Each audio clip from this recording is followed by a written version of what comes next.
Hello, and welcome to Othersider Studios. I'm your keeper for this evening, Sade or Ambrose, she, they, and tonight we are continuing with Arcane Corps AfterMath, doing a deeper dive into our characters after the realization that the doll maker has seemed to make a rather large play. What do our cast of characters do in response to the aftermath of this revelation? Tonight, we will be checking in on Cordelia, or Cassie, the mundane, played by Iris Wyndham. You can follow them on Twitter at @IrisWyndhamVO. Cordelia now has a body, and despite wanting to turn over a new leaf of honesty, is now literally living a double new life under the name Cassandra Blackwell. With that, Cora utilizes Megan's contacts to keep her lie under wraps. She has applied to become an official Corps member as the next steps, but during her test, she starts to have visions, perhaps of Cassandra's life from before. Is this something to worry about? Or is it just the short-term consequences of her revival? Content warnings. This will be a series that focuses on the following elements: violence and combat, trauma and processing trauma, grief and processing grief, minor body horror, dark imagery or concepts, descriptive scenes of death, no gore, but may be unsettling or dark, illusions and altered realities, memory manipulation, and creepy atmosphere. Please take care of yourself if these elements or how they may be portrayed make you uncomfy. You can always catch us on the VOD later or on YouTube. Now, without further ado, let's continue. Cordelia, you find yourself in what looks kind of like a training facility, kind of like a gymnasium. There's loading crates, if I remember correctly. So like those things you see on barges, with usually that you see in the back of trucks. Those little like loaders, essentially, kind of lined in a way where like they're meant to be set up as obstacles. You see bags, usually like bags of flour or rice or something that looks akin to that are also laid up in a way that you can use as cover. You are at the entrance of what you know to be you're participating in Arcane Corps training. This is the beginning of an obstacle course that you've been preparing for about a week and a few days now. It's just meant to be an assessment, but everyone from your cell that isn't your cell right now, but used to be your cell, kind of prepped you for, since you are entering basic training. So this is meant to test your wits. You have been guaranteed that you would be safe. You are one of maybe 4 or 5 people preparing. It's a one after another kind of thing, so it's not like you all run in at the same time. You're dressed in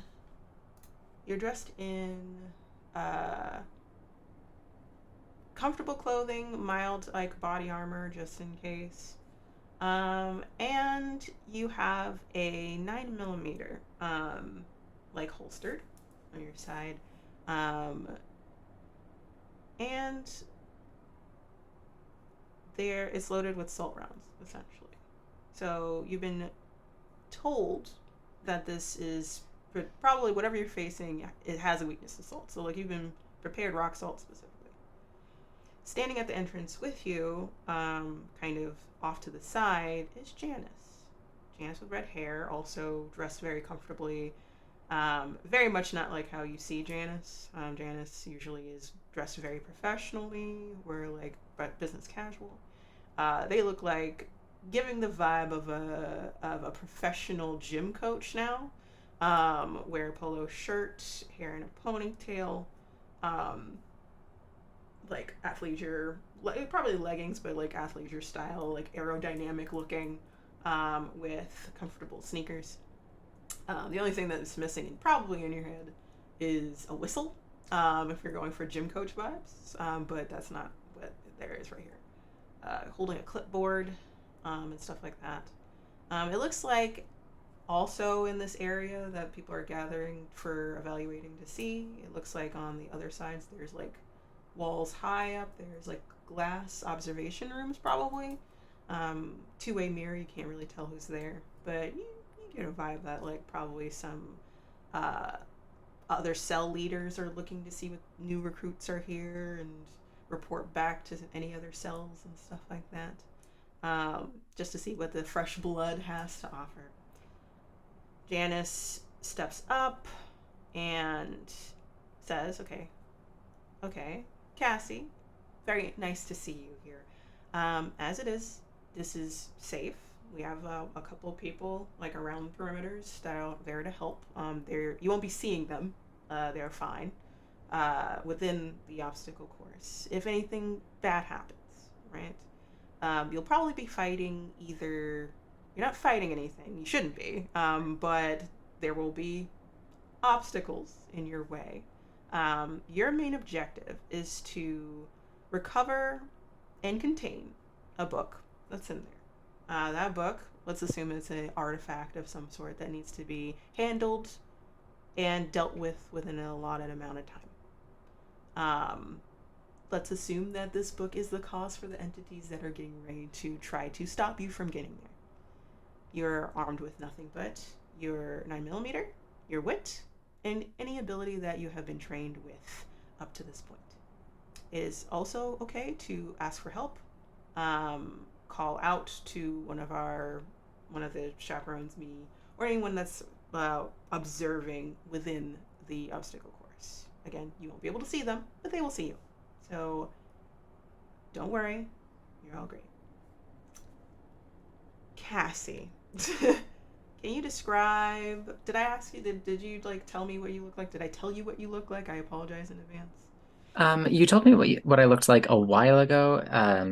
I don't think probably much has changed. In terms of wearing, like what you're wearing, what you might be prepped for. You have body armor, but like what is like your main comfortable clothing of choice for your trainings that you've decided to settle on? I think that she has just like a nice little button up with like a collar underneath a little sweater, and then just like some comfy slacks, and just really leaning into the librarian vibes. Oh my god, that's adorable. Okay, so it's like a athleisure, like a librarian look. This is cute. Okay, you're Yeah. getting ready to go in and fight ghosts. Yeah.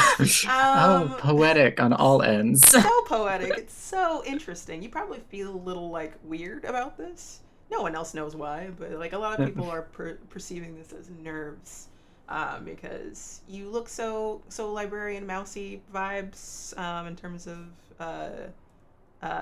energy that you give off, aura. But no, different reason. They don't know though. So yeah, Janice nods, points to the entrance. It is within this area. It's a little darker. It's not like terribly dark. The lighting is still entering, but because of how tall these walls are, these freights or crates are, um, like it's blocking out some of the lighting. So she gestures for you to enter, and you do. Yes. Okay. So, entering in, it's like immediately entering, there is a vibe of ominousness. You feel it immediately. This is not something you have to roll for. This is something that, like, as a ghost for how long?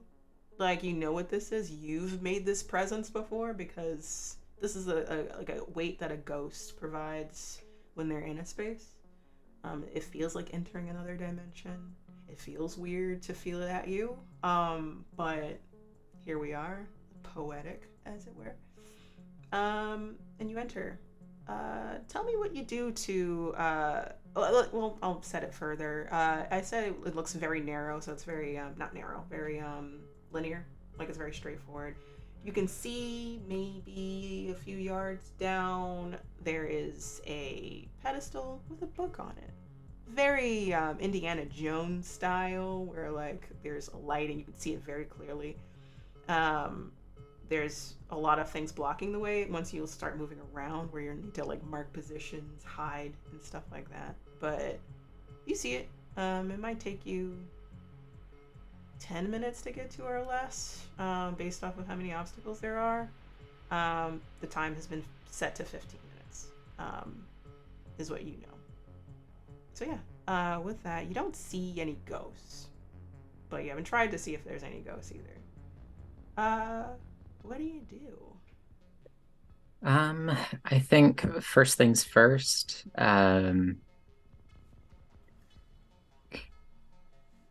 I think she's going to, as discreetly as possible, try and use her spirit touch to just like try and get a vibe for like either where this thing is or like a better sense of its capabilities. All right, roll weird for me then. Oh, okie dokie. Oh, that's a 12 for an 11. Sweet, cool. So, Some things didn't leave me. so yeah, so describe how it looks like in human form using spirit touched. I think that she just sort of like crouches down to like pretend to get like a sort of lay of the land in this gymnasium and just like pretends to almost like act as though the like she isn't exactly sure how the gun is like would work, or like making sure that like the safety is on or off, or like just like very intently focusing on like the space immediately out or like in front of her, and then letting her mind wander. So it seems like you're busying yourself with outside things or like the physical things, but you're letting your mind wander and expand out to this area. Yes, exactly. Let's see. With a 10, you can sense them fully. So what you sense is that there is two ghosts here. One further away than you, one like closer to the book in that area, and then one like within a yard or two of you. But you personally can't see it. You sense the energy or the outside of it. You can sense it doing a weird patrolling vibe, and it's going back and forth. It doesn't seem like it has like a like it's not sporadic or like I'm searching for someone. It's literally like doing like a lap of some sort. You're not sure if that will change once you get closer, but like it seems bored, like is the best way to put it, since you got it 11. Like it's like it seems bored. Like it's like fuck. It's just like you probably know exactly what that's like. And the other one is kind of doing a similar patrol, but like a little bit more not erratic, just more like it's not going in a circle. It's like, oh, I'm going to go to one corner and wait, and then I'm going to go in another corner and wait, and then I might do a weird little flip in the air and then go to the other side. So it's like trying to have fun, right? At the very least, or like if I'm going to be here, whatever the fuck, right? You know, like, Make so the most of it. Make the most of it. Very cool. So you sense that there's two entities in this space.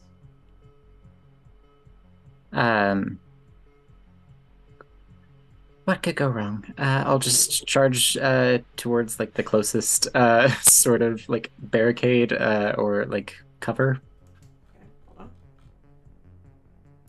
looking at your reference. Act under pressure. Okie dokie. Do. And act under pressure. Act under pressure is cool. Mm-hmm. That is 6. Oh. Mark experience. However, okay. With my ability, what could go wrong whenever you charge into immediate danger without hedging your bets? Hold 2. You can spend a hold 1 for 1 to inflict 1 harm, reduce the harm someone suffers, or take +2 to act under pressure. Okay. Well, technically, you just did act under pressure, so you can add that onto your act under pressure, making it 8. Did you want to do that? Yes. But you also hold 2, so you get to choose one other thing.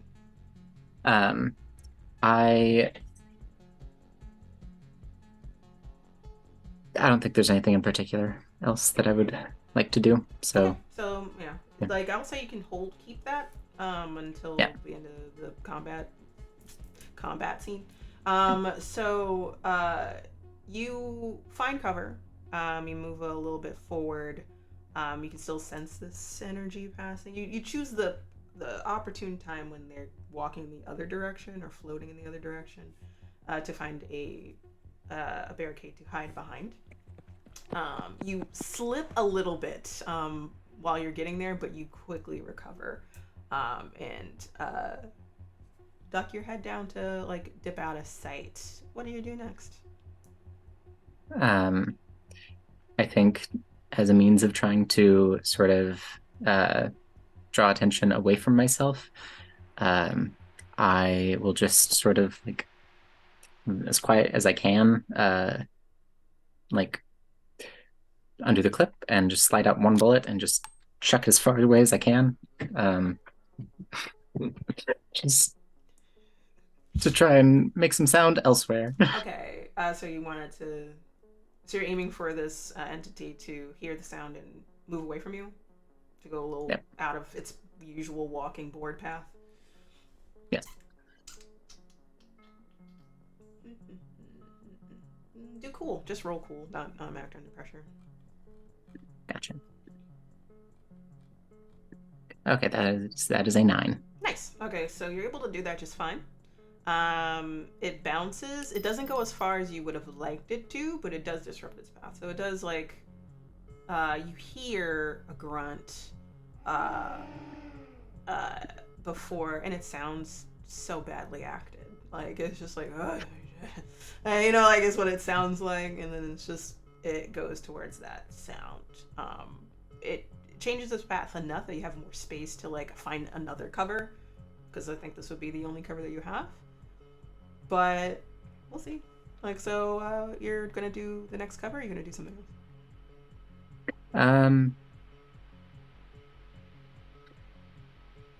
I think that yeah, I'll just move to the next cover. Okay. Just try and be as quick as possible. Act under pressure. Okie doke. Ba-dum. And that is a 8. So did you want to? You don't have to roll. Sure, I'll use that other hold. You want to use another hold to like put 2 forward, or you want to do something else? To plus 2 forward, so that'll be a 10. Cool. So you don't have that Or thing.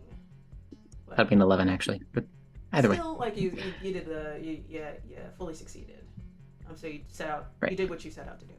So you Yes. slide a little bit more expertly. You don't like stutter a little bit with your feet. You slide over pretty quickly, pretty easily. You're a little bit more warmed up now.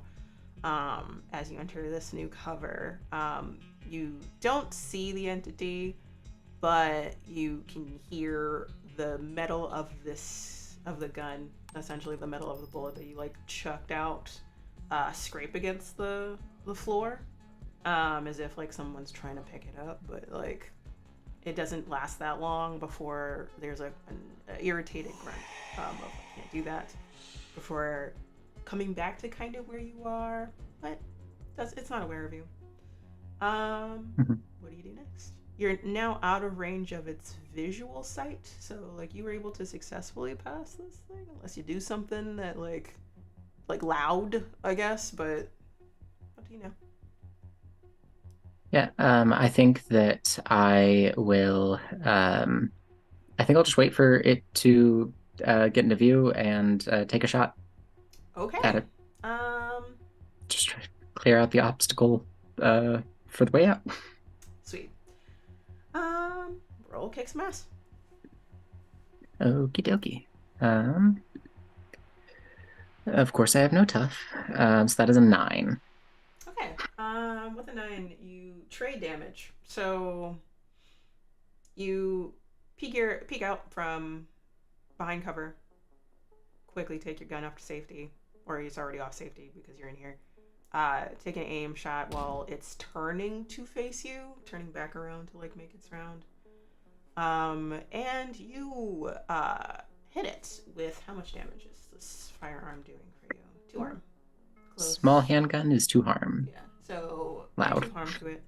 I mean, it has assault rounds, so you know, like it screeches surprised, and then it growls. It hovers over to you. You can now see like the outline. Like so, before it was like a ghostly outline. Now you see that it like slowly bleeds into reality a little bit, similar to that glow that you Cordelia had when you were a ghost. Um, it looks like a woman with long hair. You can't tell what her features were anymore in terms of like uh, who it might have been, whoever was. Like it's just empty sockets is what greets you in terms of its face. It looks very much skeletal, ghostly skeletal. Um, Jaw hanging open, fingers out. Uh, I'm not gonna let you roll for this one because you've been here before. Like she's trying to scare you, like in terms of like in the face, like this putting on airs because like the juxtaposition of I'm bored, I'm floating back and forth to this was like I need to have fun somehow. So she comes up to you and takes a swipe at you. You're gonna take 1 damage from that swipe. It's across your chest. It doesn't do any physical damage, but you feel drained of energy. I would say like you didn't get all of it because you dipped out of range. You were prepped for this. She was coming for you. So yeah, what do you do now? You enter into combat with this thing. Yeah. I will like clutch at the area that she swiped at and then like pretend to be terrified, sort of give the presenters a bit of a show. And then I will just like mantle back over the cover and take another shot. Okay. So you do that. Roll kick some axe again. Okie dokie. And that's a 7, but it's still a mixed success. It is. So traded damage. So you do that. It connects. It hits this entity in the chest. I'm going to say the first shot was also in the chest. So same spot, around the same spot. And it falters. It lurches back. You can hear it slam against one of the covers that was like bags stacked on top of each other. One of those sandbags or bags of sand kind of like fall as it lands because it caught them by surprise in terms of their heavy weight, ghost weight, hit it enough. You can tell at this point that like you've done a decent amount of damage to this thing. One more shot wouldn't kill it, but it would take it out for the remainder of your time at the very least. What it does is it looks at you. It's a little too far to do any damage, but it will screech very loudly. And you, having spirit sight active, I'm going to say this is active for the entire scene, feel the spirit entity near your goal suddenly turn to attention to where you are, essentially. And now it's keeping an eye out for you. So it's now like making sure that like it sees you as soon as you try to get closer, versus like I'm just going to wait till something comes in. So now both are aware that you're here. Gotcha. I will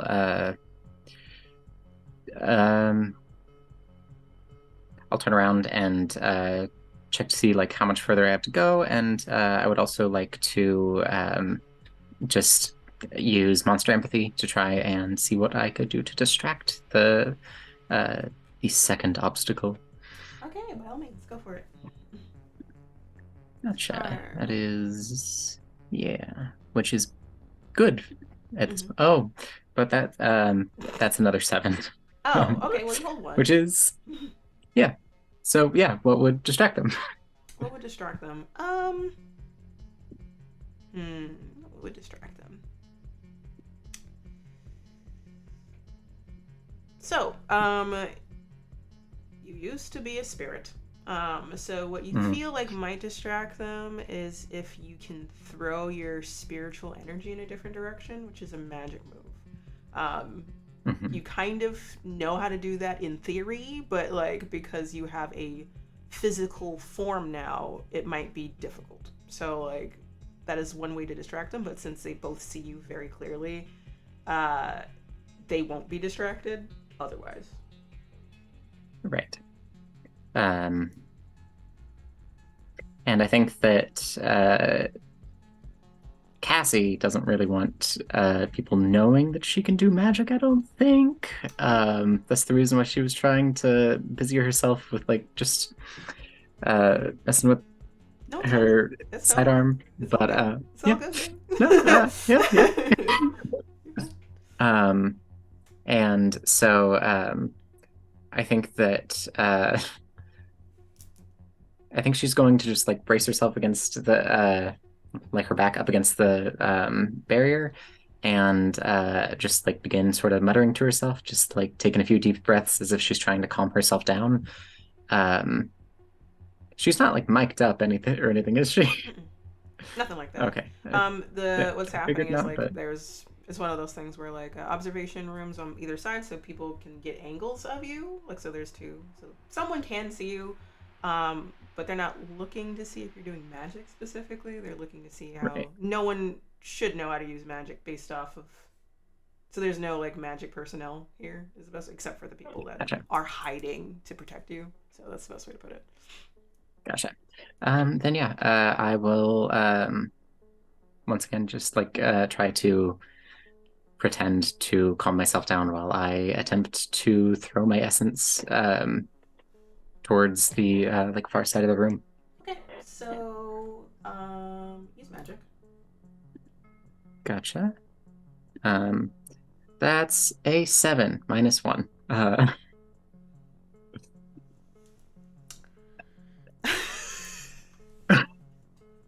Mark Luck. experience.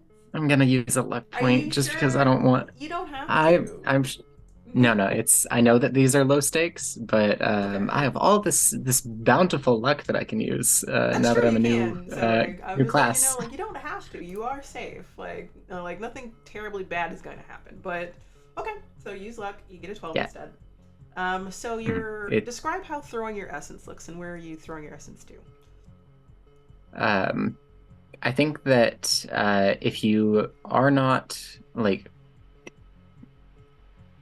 either like on the other side of the veil, or if you are not aware of like the like thin of the veil, then you wouldn't be able to see it. But Mm-hmm. I think that um, while she is just like pressed up and just like, I think that her like it's not that she just like ghosts out of her body, but there's just like a flicker of her essence off the other side, and um, she is just like it's mimicking the same sounds that she is making, or Okay. like yeah. So, um, and that's the for the one that just turned to your attention, the one that's closer to the book, is what you're doing.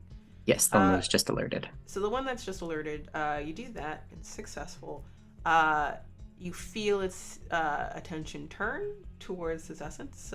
Confusion is what you get the vibe of. Um, and looking back between where you were and that before, like curiosity of what is going on over here, takes over there. The one that like is down for the count, kind of, but like is floating up wobbly to try to go after you, but it's very slow now. So what are you doing Um, I think that I'm just going to rush the book. now? Rush the book. Okay, Uh, so you're gonna rush to the yep, book. I need you yep, to roll. Jesus, I'm not gonna like have you do like specific hunter moves. I'm just going to have you. I need you to roll cool gotcha. and then tough. So that is a 10 for cool, Okay, and then for tough that is a 9. nice. So you know what path you need to take. You know what where you need to like what the flow is of to get to where you need to go. Tough is to make the run, to like hop the things you need to slide where you need to. And Uh, this the entity is distracted for about half of this time. Um, since you got a 12, it's gonna hold for a little bit, but it gets the vibe that like this is a trick after a while. So like let's say this takes about a little less than 2 or 3 minutes to do for you. You have 3 more minutes to get to the book, I suppose. Um, before it looks towards the essence that you threw, and then is now keeping an eye out for you, but it doesn't know exactly where you went, so you distracted it enough. Um, as you get closer, it now is keeping an eye out for you, but it doesn't know where you landed. So, what are you what are you doing next? What are you doing now? So quick question. I'm at the book, or I'm almost to the book? You're almost to the book. I would say Gotcha. maybe maybe one more round of this, perhaps, or maybe 2 more. We'll see what you do. Gotcha. And what do I have to do once I get to the book? So you need to find a way to contain it. So that would be there's an exit, probably somewhere. There might be a way to contain it once you're there. That is going to be something that you, as a hunter, that you have been given knowledge about to figure out. It's going to be somewhere around where it is. It's like, how would you contain this artifact? Do you even know what this artifact is? I'm going to ask you to do things when you get there too, so don't worry about it. All right, go ahead. Gotcha. I think that I will.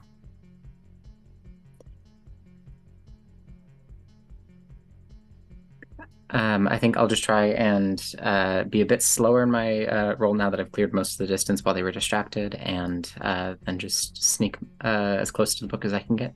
Okay, so sneak. Act under pressure. Gotcha. That is a 8 on the die, and then that's cool, so 9. Alright, so you got a 9. Would you use where is it? What is it called again? What could go wrong? Would you use that in this situation? Sure. Okay. Yeah. So you got 11. So you got 11 total then.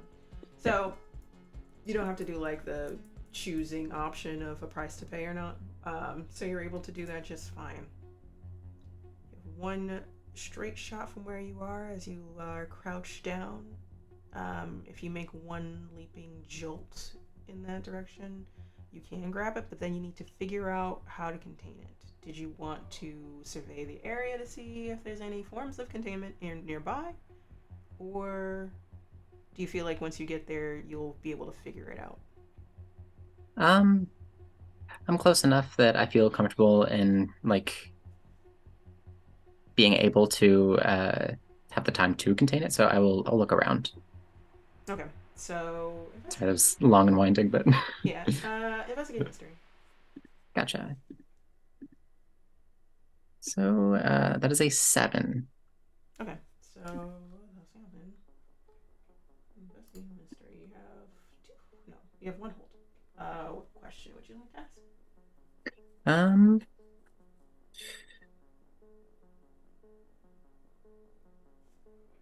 What is being concealed here?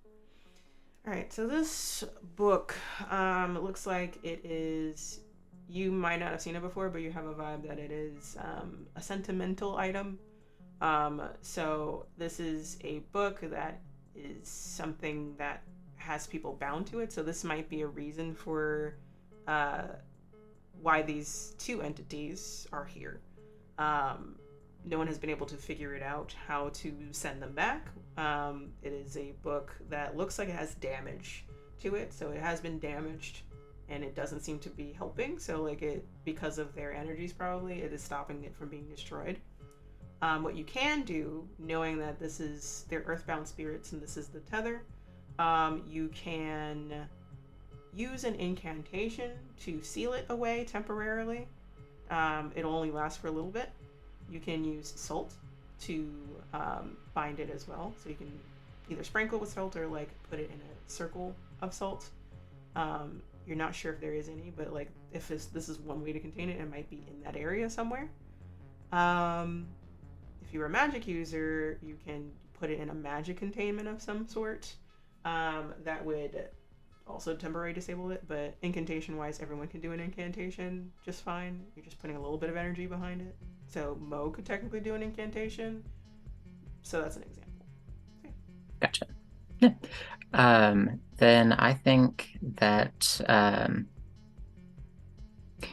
gonna check how many rounds I have left, and if it would be enough to roughly make a circle the size of the book if I like popped them open essentially. Yeah, you have plenty Because of it's rounds. like Go ahead, sorry.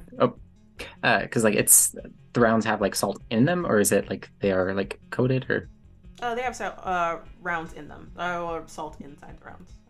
So Gotcha. I would say I forgot what it's called, but it's like a bullet that like breaks apart when you open it. So Gotcha. upon Gotcha. impact, it like shatters, and then the inside of it, That's like like hollow point or hollow yeah. point. Yeah, like it might be a hollow. Yes, it is a hollow point.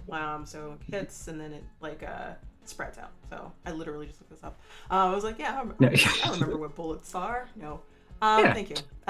So you know that like upon hitting impact, that it will like release what is necessary here. And that's what you saw happen with the ghost that like is not doing terribly great, but like isn't out for the count either. Mhm.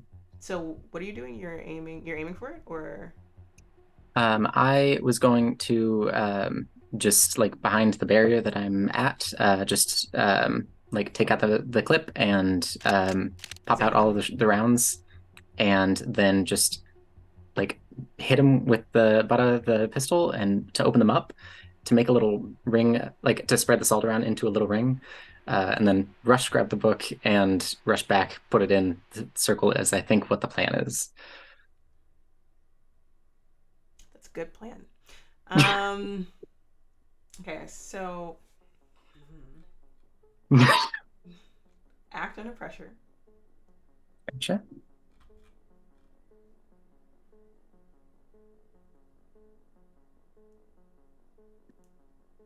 That is a 10. Cool. Let's see. So, with that, full success. You do what you're intending.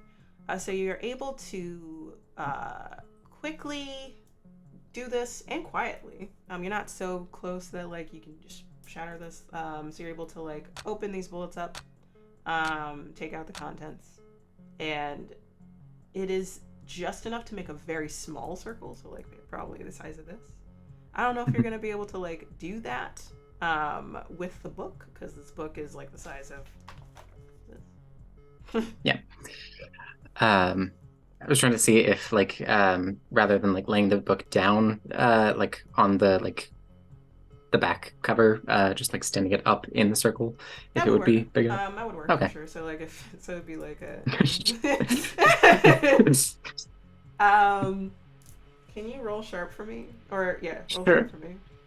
Just be as funky with this as possible. It's probably fine. Don't worry about it. That's an 11.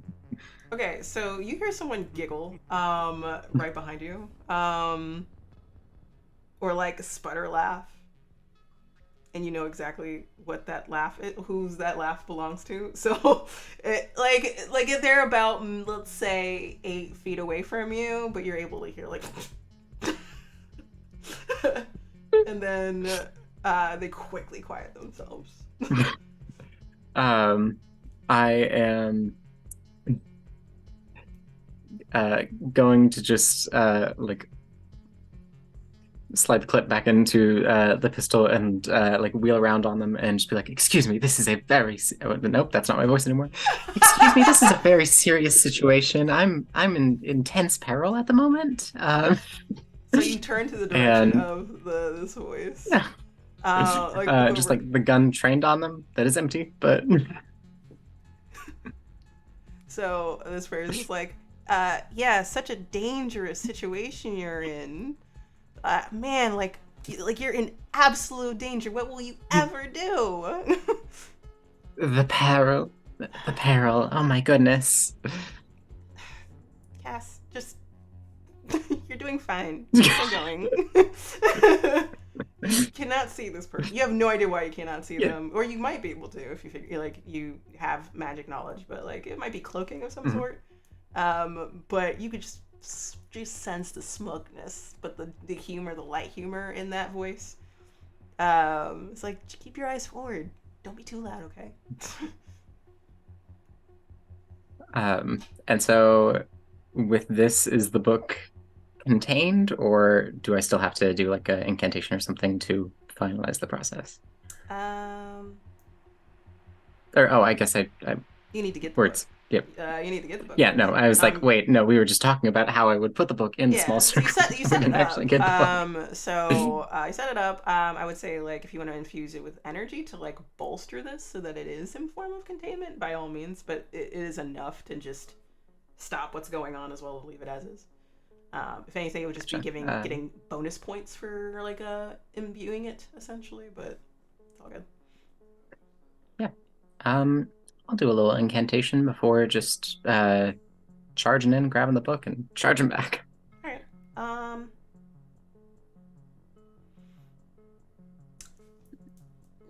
Roll weird before you do that. Yes. Yes.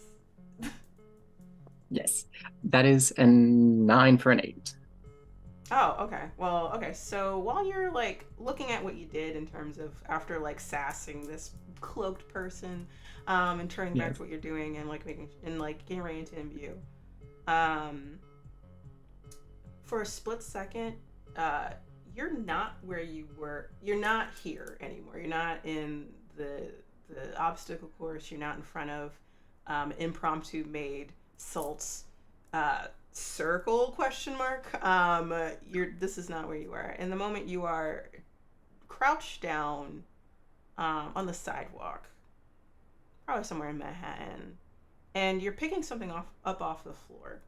Um, like books, like or a book that fell to the floor. And you grab it and look at it, and then someone is crouching right in front of you as well to reach for it too. And it's like, oh, hey, I'm sorry. I didn't mean to. I'm so clumsy. Oh, wow. And you look up and you see someone, a woman, very beautiful, short, uh, black hair. I'm trying to like, it's not like it's cropped and like kind of curved or like tucked in a way. It's very cute, cutesy. Freckled face with golden brown eyes. They look very sweet. They're blushing as they look up at you. It's like, oh, hi. uh, yeah. Your book. The book. That's Yes. that's yours. Um, yeah. You look around and you see that you are in a right outside or like a walkway at a college, possibly. It's definitely a Manhattan college of some sort. It's not NYU, even though everyone immediately assumes it's NYU. But but bustling of like students passing by, and she's like, "Oh, my name is," and it just dips out. Um, like it feels like you suddenly have your hearing turn off, or like you suddenly feel like you're underwater water pressure in your ear as soon as they open their mouth. Um, and it feels like their face keeps on blurring in and out for you.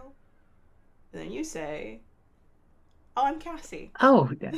Yeah. Go ahead. You can do it. Don't worry. Don't go. Go go. No, no worries. Oh, that's a lovely name. I'm Cassie. Nice to meet you. I have class here too. And you look, and you're in front of like a building, a music building, because you can see a couple of people with different, what is it? Different instruments there. Um, it's kind of gaudy in terms of like there's musical notes like made in iron or something like that, like out front. There's people that are like stringing up like some people are stringing up guitars.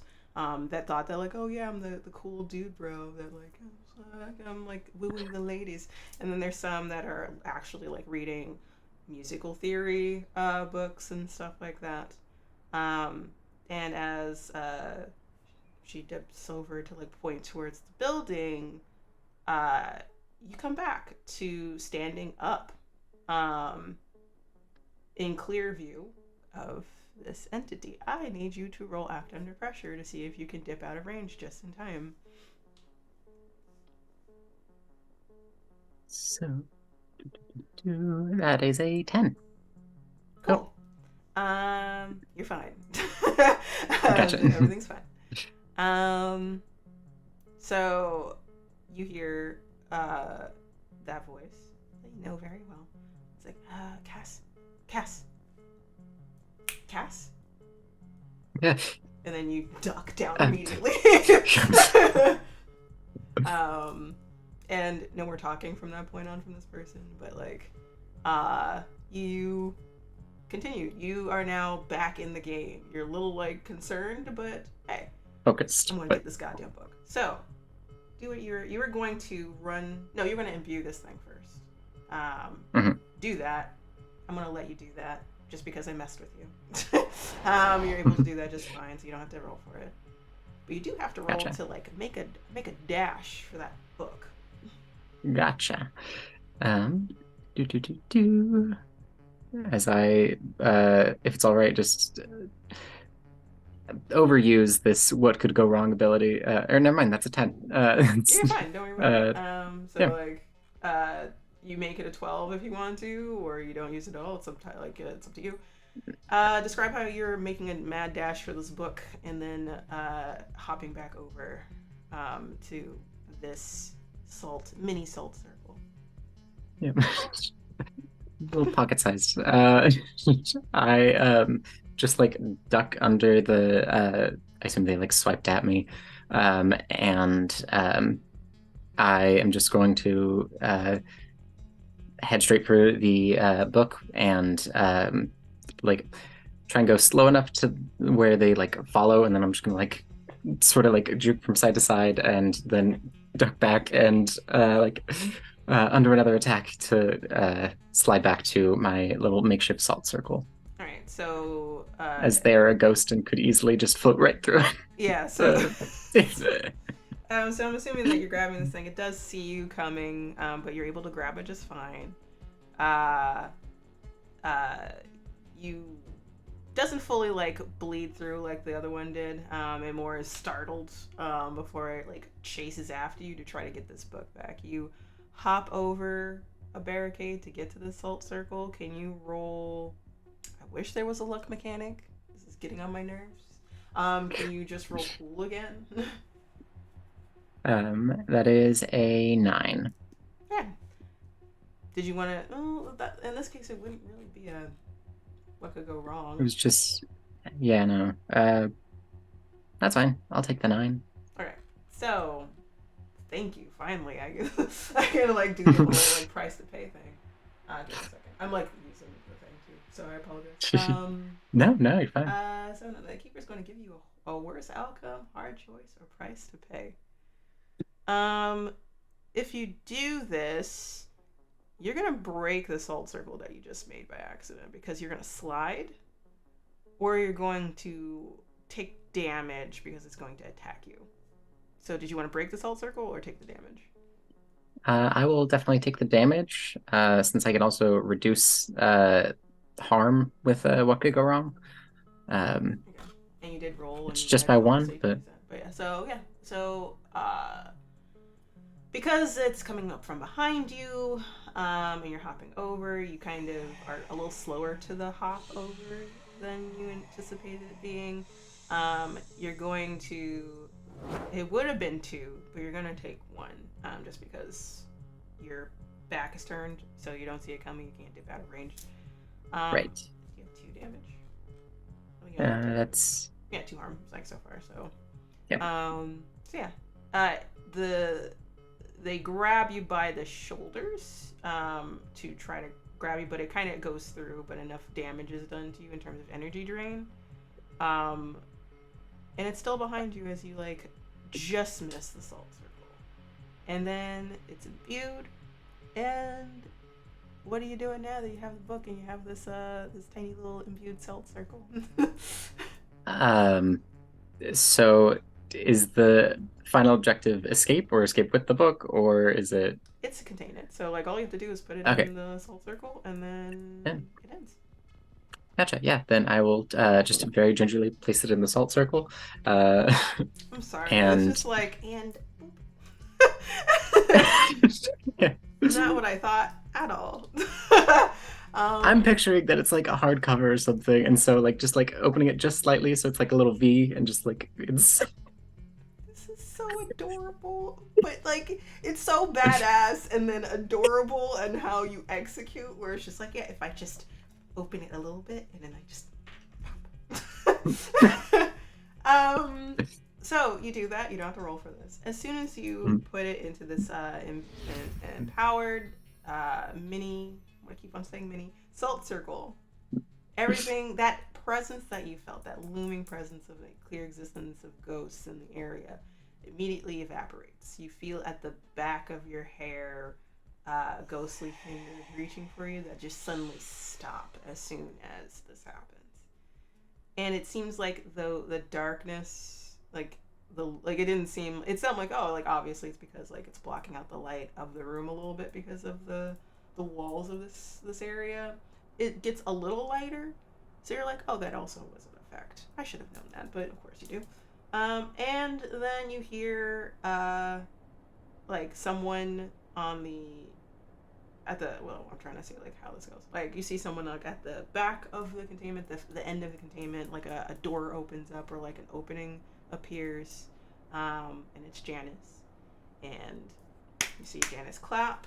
It's like, nicely done, nicely done. I don't know if I would have done it like that, but you got to the point. My only feedback, and she like gestures for you to walk forward. Now that everything's done, it's like, I would not ever break down salt rounds in the case, because you never know if something would happen, if another ghost would appear, or if you're just going to need the ammo. You do not have. You might have actually like a backup just in case, like another you're able to reload at least once or twice perhaps. But she's like, you never know. These ammo bits are a little precious, so like if you break them apart, you might not have the time to break them apart. You luckily found a good place to, and you did it really quickly, which I'm very impressed with, by the way. But Thank you. Thank you. you could have also, and she like gestures to like one of the bags. If you had walked a little closer, was rock salt. So there's like bags of rock salt. Like one of those barricades is made of rock salt. So you could have just used that. Is what she says, pointing forward. I appreciate you. If in a situation of survival, you know what to do. That was a little clutch though, but wonderfully done, nicely done. Thank you. Thank you. By all means, you've completed this with flying colors. I believe you are good for training today. But I do know that you need to talk with the cleaning department to get some communication devices, as well as just checking in with your processing information about you, kind of thing. Just making sure if there's any follow-ups there. And any other help you need, you can see me another time. But nice job, Cassie. Gotcha. Thank you so much. Okay. I appreciate the feedback, and I maybe I should get my eyes checked. I didn't see the bags, but thank you. It's all good. It's also a little stressful. It is still ghosts. Of course, people would step in to help you if you ever got to a point where it was a little too much.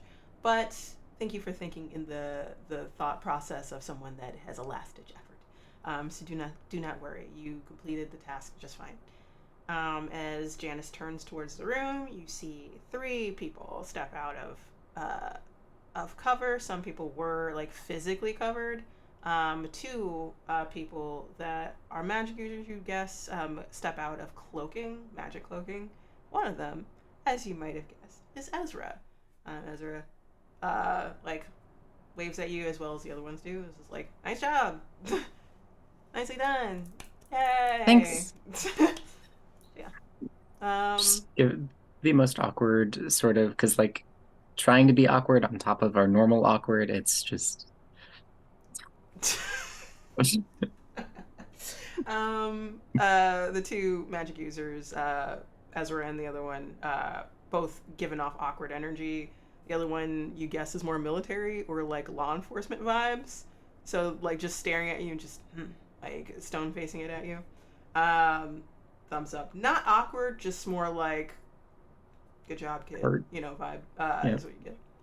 So yeah. You completed your obstacle course, and you have been given an objective to go to the cleaner department, which I believe would be on floor 4.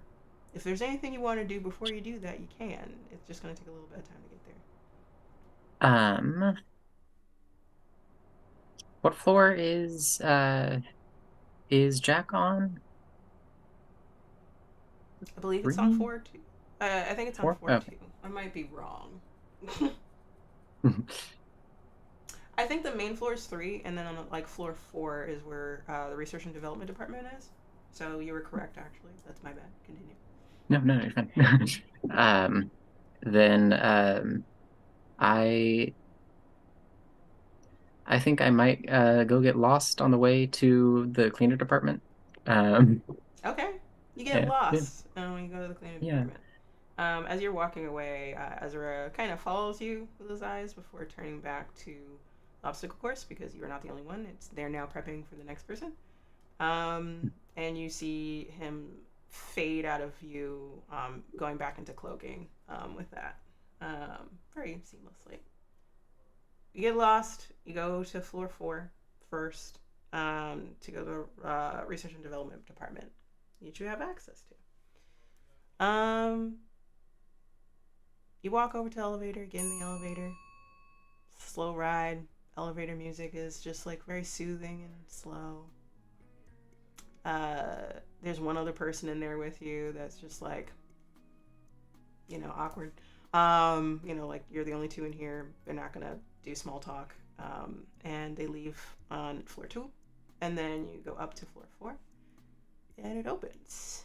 You do know that Jack's office is really close to the elevator. So you step out, and you know immediately to look to like center right area of it. Like it looks like there's like an open hallway, kind of like a lounge area for people for waiting or like congregating, and then there's like a lab to the right hand side where it's their messiness of chaotic energy, just chaos of knowledge thrown on whiteboards, desks covered with books that are half open and lifted in different angles. Like get information from here, get information there, everywhere. 2, 3, 4 empty mugs of coffee. Maybe one of them is full, probably lukewarm, probably cold, but still drinking it. And you do see the back of Jack. Jack is headphones in, doing what they normally do. They're bobbing their head while they're like writing notes about something. And yeah, you can enter their space. It's like an open floor plan kind of, so it's not like there's a door here. But there's enough distance between workspaces and research areas that like it doesn't interfere with other people's stuff. So yeah, go on ahead. Yeah. I think I just enter the room sort of like looking around, and like not quite like stomping, but like being like a big enough presence that they might just like notice me on their own rather than like trying to like spook them. No, they do not notice you. Which is Gotcha. which is on brand for Jack. So if anything, Yeah, while you're no, stomping that's around and trying to entirely. make a big presence with your hands, they're turning in time with you, so that you stay in their blind spot while they're going to the next part of their desk. So it's like they turn with you while you're moving into like their blind, like the area of like their peripheral. And it's like wow, timing. So yeah, keep on doing what you're doing as they're like still like they start singing lowly with the song. It's bad singing, but at least like they know the words and it's like not out of tune. Like it's just like they have headphones and they can't hear what they sound like. And it's low enough they're not interrupting someone else. Except for you. But they don't know Yeah. that. Yeah. Um, I'll just move to the nearest sort of like closed book and just start like flipping through it while I just like mutter to myself, "Oh, Jack." um, Okay. um, You're gonna do something yeah. else, or you're just gonna do this until they notice uh, you? no, just kind of wait till they see. Okay. Oh, thank God. Okay, so Okay. you just passed though, so like seven. Mm. Like they're flipping through the page, and then they reach over to where that book was that you just took, and they're like I'll hand it to him. feeling around it, and like because they know where everything is without looking, and they're like, no, I definitely had it here. Right, And then as it's like organized chaos. and then you slowly reach the book over while they're doing this, and then they reach the hand out and realize someone handed it to them, and then they quickly turn, drop their headphones. Oh, hello, hello, hi, Hi, hi. who are you? Sorry, sorry, I didn't mean to spook you. I I guess I kind of got lost. And I words. Sorry. Uh, Hi. Let me start over. Hi. Cassie. Hi. Nice to meet you, Cassie. I'm Jack. Looks at your outstretched hand and is like, no. But it is nice to meet you. Yeah. So, not to be rude, I just nada. No. Yeah. Um, can I? You're lost. Do you need? What do you need? New recruit. You're new here. New to the Corps. Um, a little bit, but debatable. And no worries. Didn't see it as rude. Oh, okay. Also just yeah, no. But I was looking for somewhere, but this place is incredible. Oh my goodness. It's Right? it's a lot Like, going on. I get lost often in my research. I tend to do like research into artifacts and like the full effects that certain magical, haunted, uh, vorpal items have. It's so cool. I kind of get lost in it all day, and it's probably something that I need to like take a moment, take a breather. But there's just so much to learn. So yeah, I'm in Oh heaven. no, Yeah. I'm fully with you. Something of a historian by trade, and minored in, I guess, the paranormal, and so this is right up my alley. Oh, awesome. Are you looking to work in the research development department, or are you gonna be like on the No, ground, or? I think that I'm working my way towards being a part of a cell with what was her name? With Mariah Jackson. Oh, Um, Mo. Oh, that's cool. Yeah. Mo, yes. Um, and you can see that they like start like pointing their like index fingers together, and they look kind of off. You get the vibe sad. It's like, yeah, there was an opening. Yeah.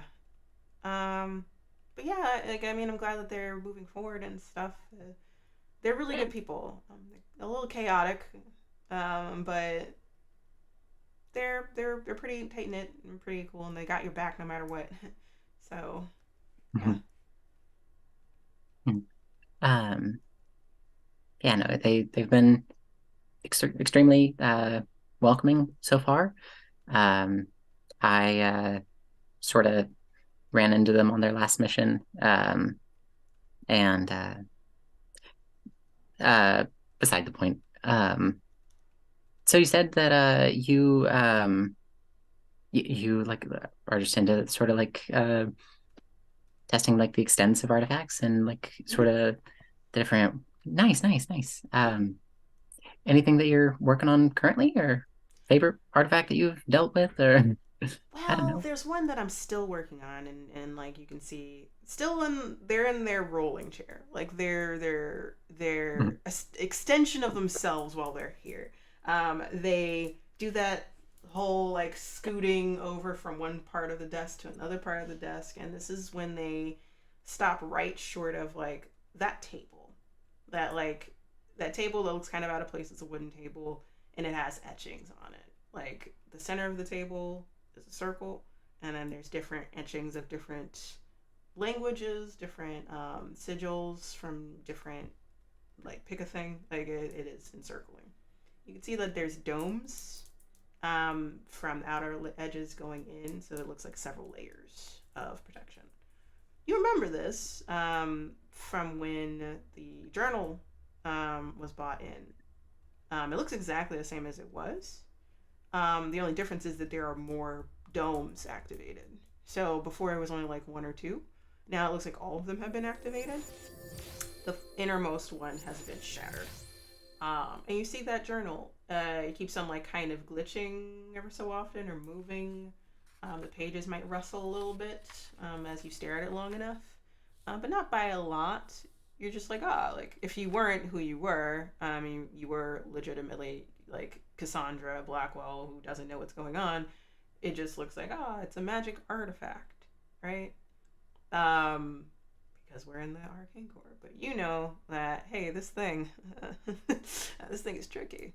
And he's like, well, this one, I'm still figuring out about it, but essentially it's a hybrid type of classification. So it's a cursed item that also corrupts. So like it is meant to entice the user in with something that is about the size of the book, but it could be anything from a book to something about the same size, range, height, whatever it might be, as long as it's within that space. It tried to get me a couple of times. Of course, I know better. And of course, because the magical barriers are up, it keeps it contained. But it tried to get me with like a memory of my very first laptop, which was pretty small, but it was oddly shaped in terms of this. So it tried, but it didn't fit quite right in the space. Then it tried to get me with a photo album, like a photo album of my parents, and me when I was younger, and all this other stuff. And I never been able to find that photo album, so kind of hurt. That was rude, but like that's the nature of it. And it just keeps on going or cycling through, and it didn't quite work, but it took a while for it to like find these things out.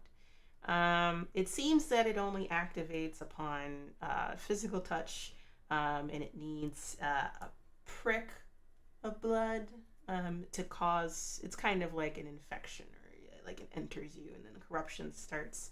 And then, from my understanding, because unfortunately Mo had been corrupted by this thing, it essentially tries to turn you into what we are classifying as dolls.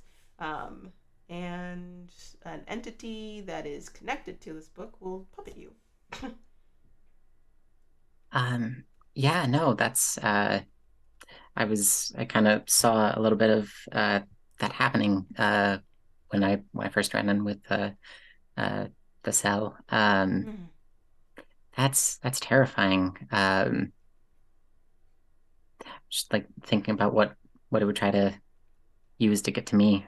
There was probably like the story that kind of got me into the paranormal. There was a family that like had followed the sort of California gold rush, like many did in like the mid to late like sort of 1800s, and they the father and the son had passed away, and shortly after, so did the mother. But the daughter of the family, what was her name? Something Bennett. She. Sorry, continue. Cassie's going to try and do like a sort of like best approximation of what her voice used to sound like, and just be like, I think it was like Cordelia Bennett. And you see him stop whatever. If he was holding something, he's probably holding a pencil or something like that. In a book. It drops immediately, like just full disengage from hand, falls to the floor. And then like processing on their face. I guess what I'm trying to say is I didn't know how to let you know, but the ritual worked. Oh fuck. Yeah. fuck. Like I just see Uh, Jack like looking around. Fuck. Okay. Wait. Hold on. Oh, Deep breaths, deep breaths. Yes. I thought you died. I thought you I died again. No, I'm Okay. sorry. I didn't in that I wasn't trying to be rude, but I was trying to figure out a way to put it as lightly as possible. Yeah, no, it worked. And You see them like slowly stand up and poke you in the cheek, but like as like gently as possible. Um, like, oh, you are here, and then like taps your shoulders, but trying to keep open palms about it, like just tapping. Oh, mm, oh, it worked. yeah, Oh my no, god. I figured out what I needed to sort of reverse everything. And I'd be happy to talk about it with you sometime. Oh, okay. Does But anyone know? also, no, I'm actively lying to the core. I see. Okay.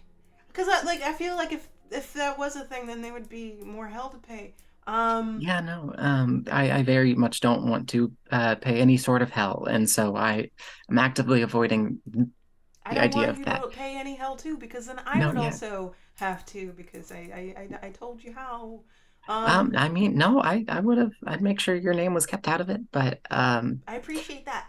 yeah, no, um, but yeah, no, I guess just like I don't think I need to really convince you, but I think just trust me. I think that keeping Corey out of things and instead just it's Cassie now, I guess.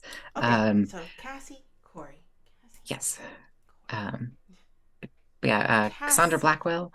Um, Okay, Cassie. found Cassie, yes. Yes. Okay. I Um, will probably forget, but I will not say it out loud, and I'll just keep on practicing in my head. exactly. Yeah, no, and I mean, obviously, if you want to call me Corey or Cordelia when people are not around, that's perfectly fine. All right. Um, How did it go? Tell me everything. Like, the did it all go well? Because it looks like it did. And no drawbacks, no setbacks, no weird vibes during, nope. middle, during, after. Well, we did it immediately after the cleansing ritual with Mo, Okay. and I was able to get everything a body, some dawn root, spun some thread as a bit of an anchor, some a particular type of blood, as well as some ectoplasm, not ectoplasm, Reaper's breath, and I think it went off for the most part without a hitch, um, and or I guess. mm, so uh I think that Millie lashed out at something during the ritual, but I don't know if that was Oh. more related to me or more related to Ezra, um, or someone lashed out at someone. I'm not sure if that's related to me or to them. Uh, The lash out at something. Lash out at what? I don't know, but it didn't seem to affect the ritual. I don't think. Well, okay. Has anyone that has participated in the ritual been acting differently than they normally have? I would say all of us are acting shady as hell, which Okay, is well yeah, par for the that's fair. course. Um, Um, that's the thing. Like, I mean, if you're all like acting shady, there's nothing you can really do about it. But I would say just keep an eye on everyone. Um, but yeah, I feel like maybe Ezra's been acting weirder than usual, but that's I mean, also, he also came back from the dead, so yeah. so I'm not sure if that's like a good starting point. Like It's that. yeah, no, it's a hard baseline to really So yeah, but gauge I anything would off. keep an eye out on it. Anything happening with you? That's what I wanted to talk to you about because I will probably eventually talk to everyone because no more secrets. Um, That's but a good policy, even though you're living a lie right now. oh yeah, no, um, I that's get a it though. I get fair it. Don't even worry. point. That's a fair point. Yeah, Get no, secrets from it's each other. That's kind of important. Oh, continue, yeah, continue. no, exactly. We're family, and so no more secrets between each other. No more deals either, between any entity or people or things. Um, that are more than legally binding. But I keep having not not like I'm not losing time like Mo was, I don't think. But I'm telling you first because in case it is like that, um, because it's not like attached to anything. But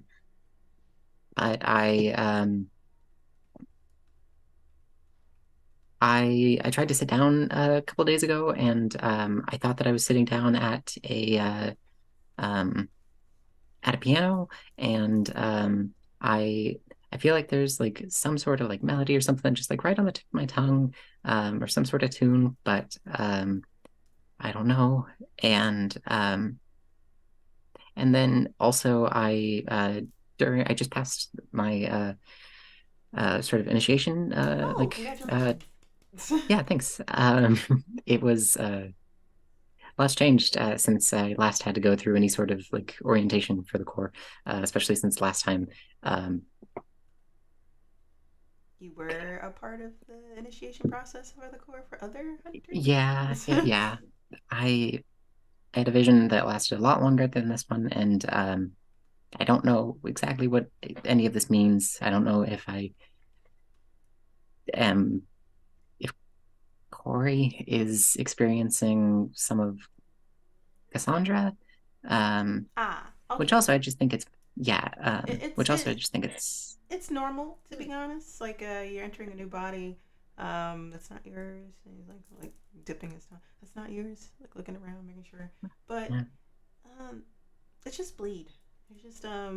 It's just bleed over from the previous resident.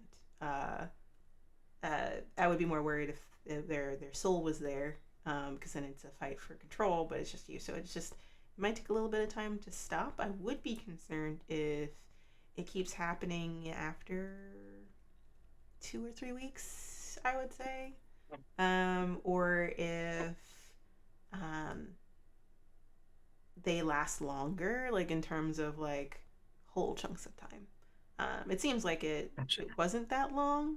Um, it might have been like a flash, but I would still keep an eye on it. But it is normal. It's if it was your own body, then it's your memories connected to your soul, connected to your mind, and connected to your body. So that's fine. But someone imprinted memories on their mind and their brain in that body, and now you're experiencing them. So it's okay. Um, it's expected. It's either that you might also experience muscle memory in some regards, perhaps too, and that might be like a thing that will just stay with you, muscle memory. Um, but yeah, like that's just you're just using a loaned body is the best way to put it. So that has had experience and like experiences and all the other stuff. So you might be experiencing what they've learned and all the other stuff. So yeah, don't worry too much. Gotcha. Thanks. I wanted to be upfront with that, especially since everything with the losing time that Mo just went through, and so that's very reassuring. Gotcha. No worries. If you want to double check, you can always go to the infirmary to like make sure that you don't have any magical influences of any sort that are related to demonic, eldritch, external, alien. Uh, Pick a thing that might be lingering, but no, Yeah, it's fine. You should be fine. But yeah, yeah. I probably won't, just so there's less chance of anyone making any sort of connection of me having any sort of magical ability, which I'm also trying to keep on the down low, namely because I haven't been as proficient in it recently. I did kind of flap Ezra with a cabinet. Um, yeah.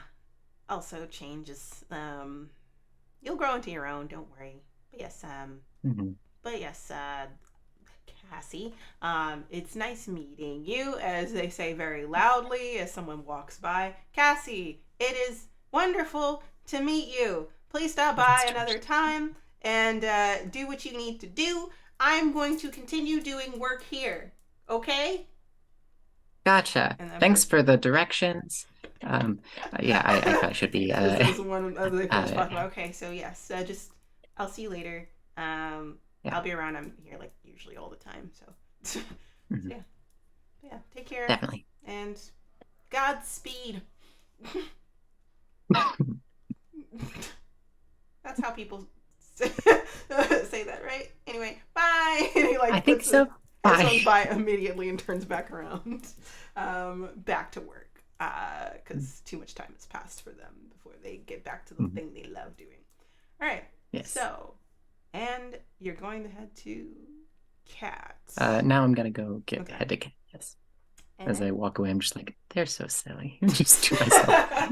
yes. So now that you're done with this, you're going to go to the second floor to meet with Kat.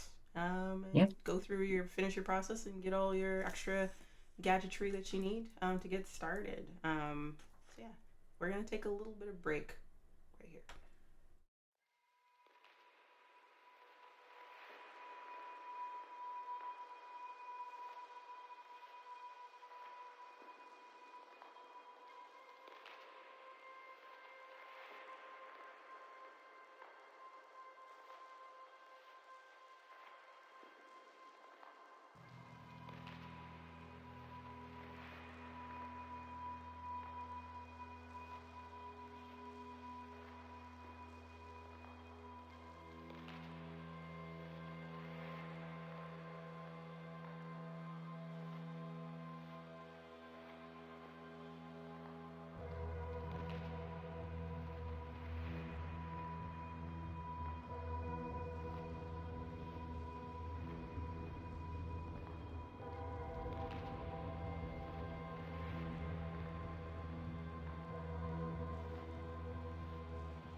Cordelia, or Cassie.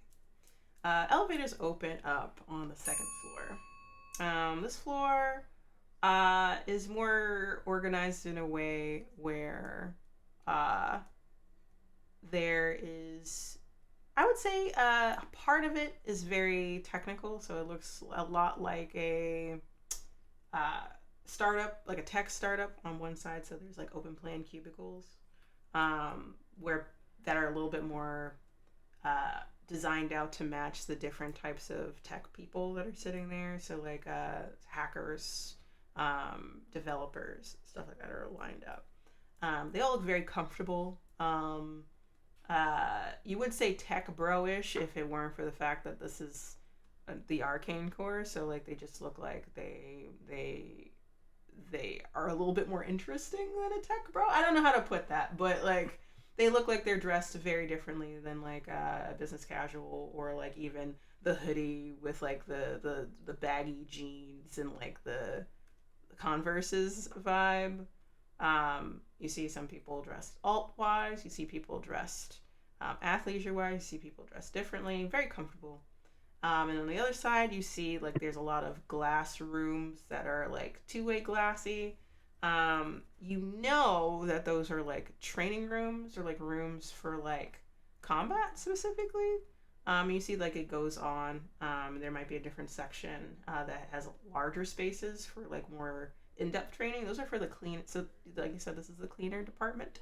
So which is where you're going to meet up with someone to give you your phone and stuff like that. As well as any additional paperwork, any other information that you need. So the separation is for hackers on the left-hand side, people that are specialized in digital cleanup, as well as digital research having to do with information, as well as if it gets out, for instance, that like something that is well beyond the supernatural, it shouldn't be in the public eye, they erase all digital traces. On the other side are the hands-on cleaners, the ones that go out to like clean up physical wise. So there's a mixture of like people that know magic as well as like people that are tactical, that are tasked with going out, being quick, in and out, and in some cases grabbing people, usually core members that violated in an extreme way normally. Not like, oh yeah, I'm gonna just snatch you up real quick because, you know, like you left a assault round gun out in public, like whatever. Like no, like that's not a thing. Stealing an item like a dagger from a lady of the lake is due cause for a cleaner coming after you. So so you can kind of hear people moving, doing I was like not laps, like probably reps. Some people are doing sparring, and some of them, so you can kind of hear them, but they're very muffled.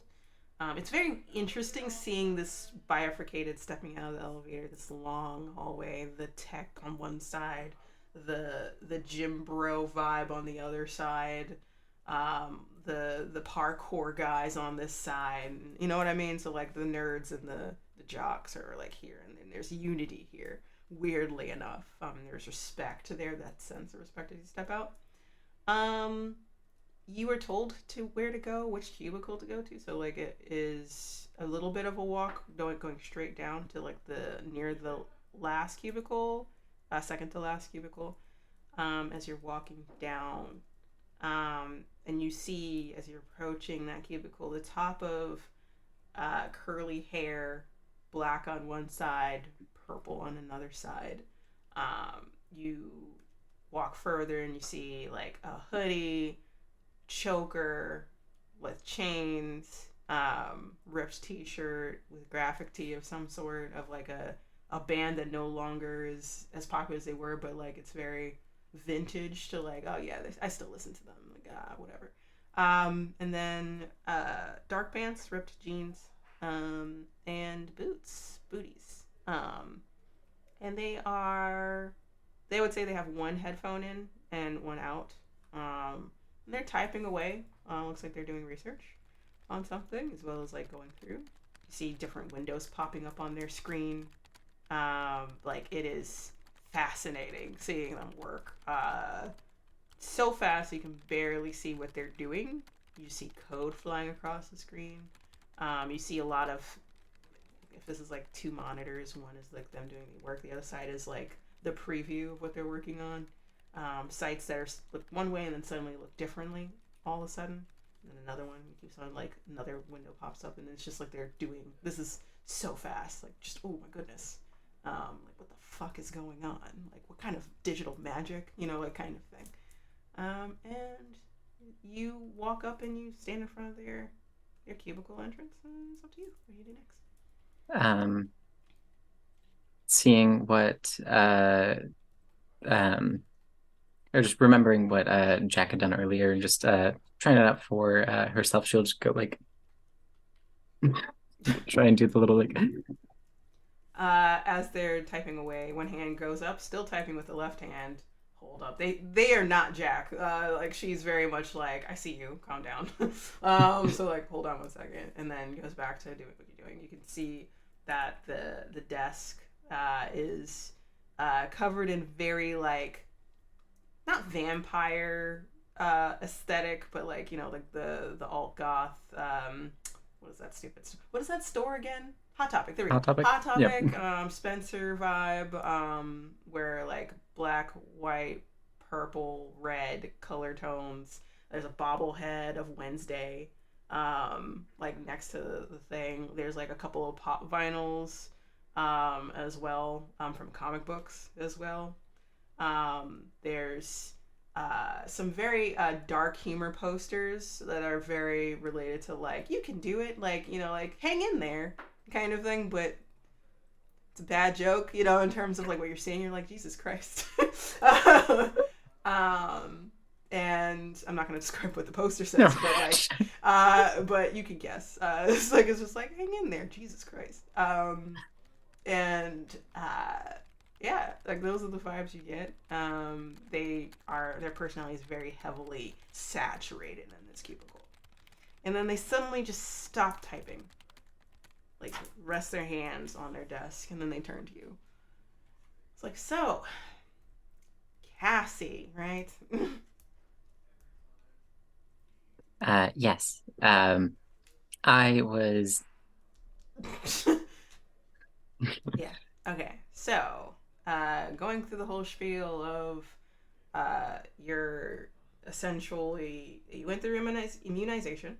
So like you got any form of ghost sickness all the way down to like low level possessions. You're all good for it. You went through that. You are still going through processing in terms of your information.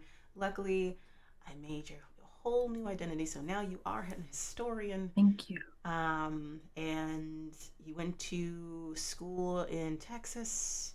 You took a master's degree as well, so good for you. I'll give you all that information along with your packet for whatever you need.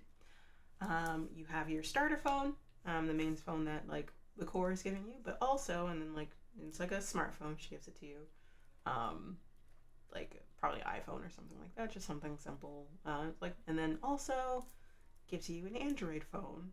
It's a burner phone, okay? Okay. So this is where you could talk to people without Corps reading it or looking into it or like seizing it for whatever reason. I will not be able to. I will be able to track your burner phone. But every cleaner can track your Arcane Corps phone. Okay. Gotcha. Here's your packet as well, just of all of your things that you're going to need. You also need to go through training with your gun, just in general. I heard you did a great job in terms of aim, but you do need your license, just in general, so that's just going to take some time, but don't worry about that. They'll take care of that.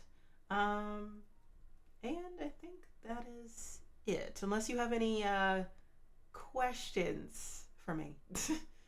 I mean, this facility and this core is so intriguing, and there's just so much to learn and so much that I don't know about it. So no, I think I'm doing all right. Thank you so much for the burner phone.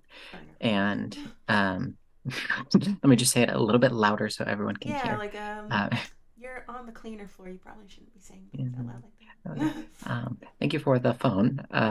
And I do have something for you. it has to do with your name, Cassandra Blackwell. Um, Yes. did you want to know about Cassandra Blackwell? Um, I was actually thinking about it on the elevator.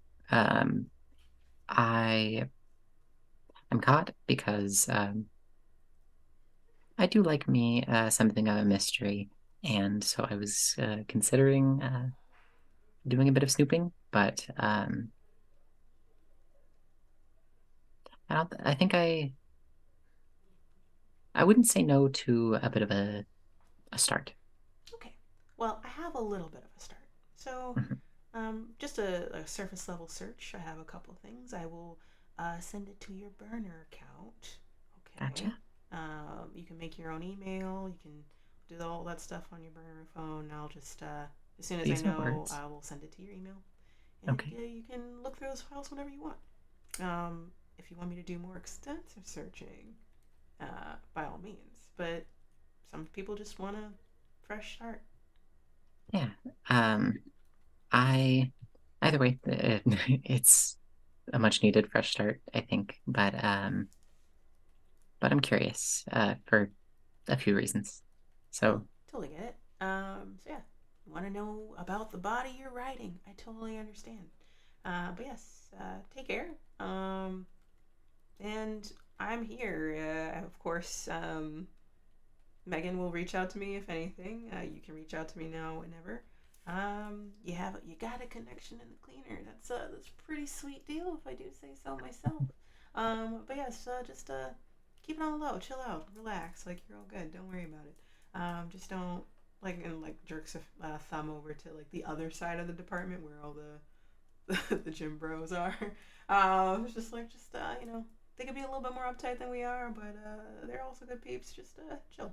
I also can point you in the right direction of people that might let things slide here a little bit more. All right? um, seeing as I'm sort of actively living a lie, I might hit you up on that. Yeah, we're here. Don't worry. So yeah, fine. Yes. Take care. And then like abruptly turns back and then goes to that high speed. Don't know what they're doing. What kind of magic is this typing away on their screen? Um, and now, where are you gonna go? Are you gonna like do anything here extra, or are you gonna head out to meet I with think a certain Ezra? I think I would go meet with a certain Ezra. Okay. Yes. Where are you meeting up with Ezra at? Um, I think that after a far too long of a wait, Corey finally wants to drink some coffee. Just go to and get a very sweet or like Oh. just overpriced drink at a certain cafe. Okay, um, so you want to leave the core then to like meet up with Ezra. I would say you decide to meet up with Ezra. Um, I think y'all decided to meet up an hour later from after this to meet up in the on the third floor, which is where everyone is. Like that's the meeting place for all hunters and cells and stuff like that. All hunters and all seekers. Um, so on the third floor, hunter wise, you meet in your X Files file cabinet dusty room that you all meet up in that like has a certain like charm to it. It's just you and Ezra here today. I don't think Mo's here. Megan has been kind of absent. Millie, you haven't seen in you've seen on and off, but like kind of distant. Um, you see as you're approaching uh, this office, Ezra is standing in front of it, or no, actually, you know what I'm saying. As you're approaching it, you kind of see through one of the windows. Ezra's talking to someone. Um, not facing you. So like if you're approaching, it's like one of those like glass offices, and then there's the door, and then there's like probably like those those shingle curtains that you can like kind of drawstring a little bit. Through that, you can see that he's talking to someone. His back is mostly to you. A taller gentleman. That like, holy hell, like this guy's like 6'5", built like a brick wall. Sides of his head shaved, dreadlocks, dark skin, warm eyes. Uh, has like laughing lines because he smiles so much, and he is smiling, but it's a nervous smile. His body language says something else. Is the best way to put it. And he's like talking to Ezra, in not a hushed tone, but just talking to him. I don't know if investigate a mystery would work, but you could try to see if you hear anything, or you can find a way to investigate is the best way to put it if you want to know what's going on. But I think I will. Yeah, I'll snoop. okay, so go Snoop. Yes, that is a 7 for a 8. And so I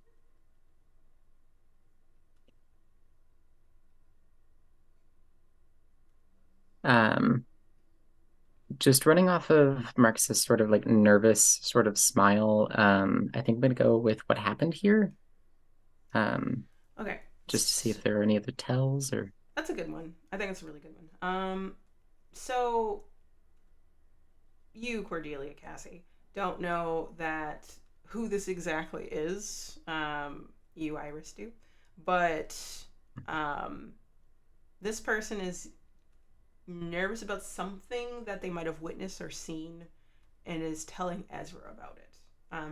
And because they felt like Gotcha. Ezra could do something with the information, so they're divulging something that they witnessed to this person.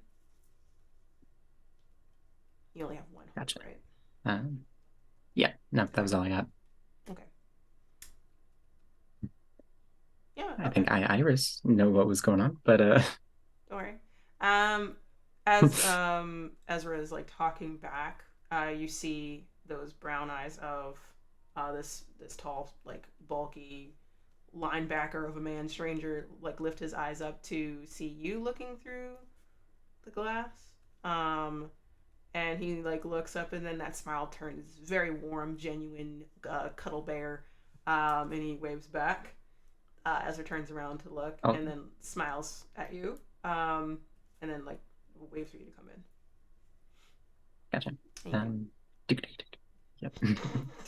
what a way to describe this. So you so you open the door, and Ezra's like, hey, Cassie, Cassie, how are you doing? What's good? Everything good? You got everything? Yep, I got my singular phone that the Corps provided me with, and uh, onboarding is pretty much done. Just need to get uh, my license for a firearm, which I mean, uh, being from Texas, they just sort of like throw those to you when you turn like 11 or so. So Oh, shouldn't be that's too kind of difficult. worrying. Uh, um, hmm. uh, Marcus was like, "Hey, uh, nice to meet you. I'm Marcus. Hi, Freelance. Excuse me, sorry, Cassie. ladies. Freelancer. So like, you just see me around the Corps, so you're a new recruit. Wink, wink. But like, it's like, so you're. How's everything going? Heard you passed. That's great. If you need anything, I'm around. I know cats. We got your back. We're in the Megan crew. It's all good. I was starting to get the idea that that Mm. might be where the um I'm gonna like quickly just like look around to see if there's anyone around other No than the one three of us. no one ever passes this area. Like y'all are literally in Gotcha. like the back dusty like closet. Someone literally would you would see them coming. Essentially, is the best way to put it. So no, you're fine. Sure. Um, I guess actually there is something. I guess if I could just have like maybe like a list or like a couple of names of the people that do actually or that are that understand what is going on, Yeah. Okay. rather than So, yeah. you see, he like dips like bulkily into like his pocket. So he has like a green army jacket kind of situation. Pulls out his phone. I'm assuming like you like put your phone in. You exchange phone numbers. With your burner, the phone that doesn't exist. Um, Mhm. and quickly he sends a message with a couple of names. Obviously his name's Marcus. You see Kat or Catalina. You see Ace, who's a seeker. You see someone that is a also a cleaner named Stella, as well. You do not. No one has been able to see Stella in terms of like the campaign yet, but that was another cleaner friend of Megan's, and that's the list you have so far that he knows that is trustworthy. Like so, yeah, we all know the situation. We're all like privy because of Megan, and Mhm. yeah, if you need anything, we're here. I was just turns to Ezra. I was just telling Ezra about some some fuck shit that happened last weekend. So yeah. Um, yeah. One moment.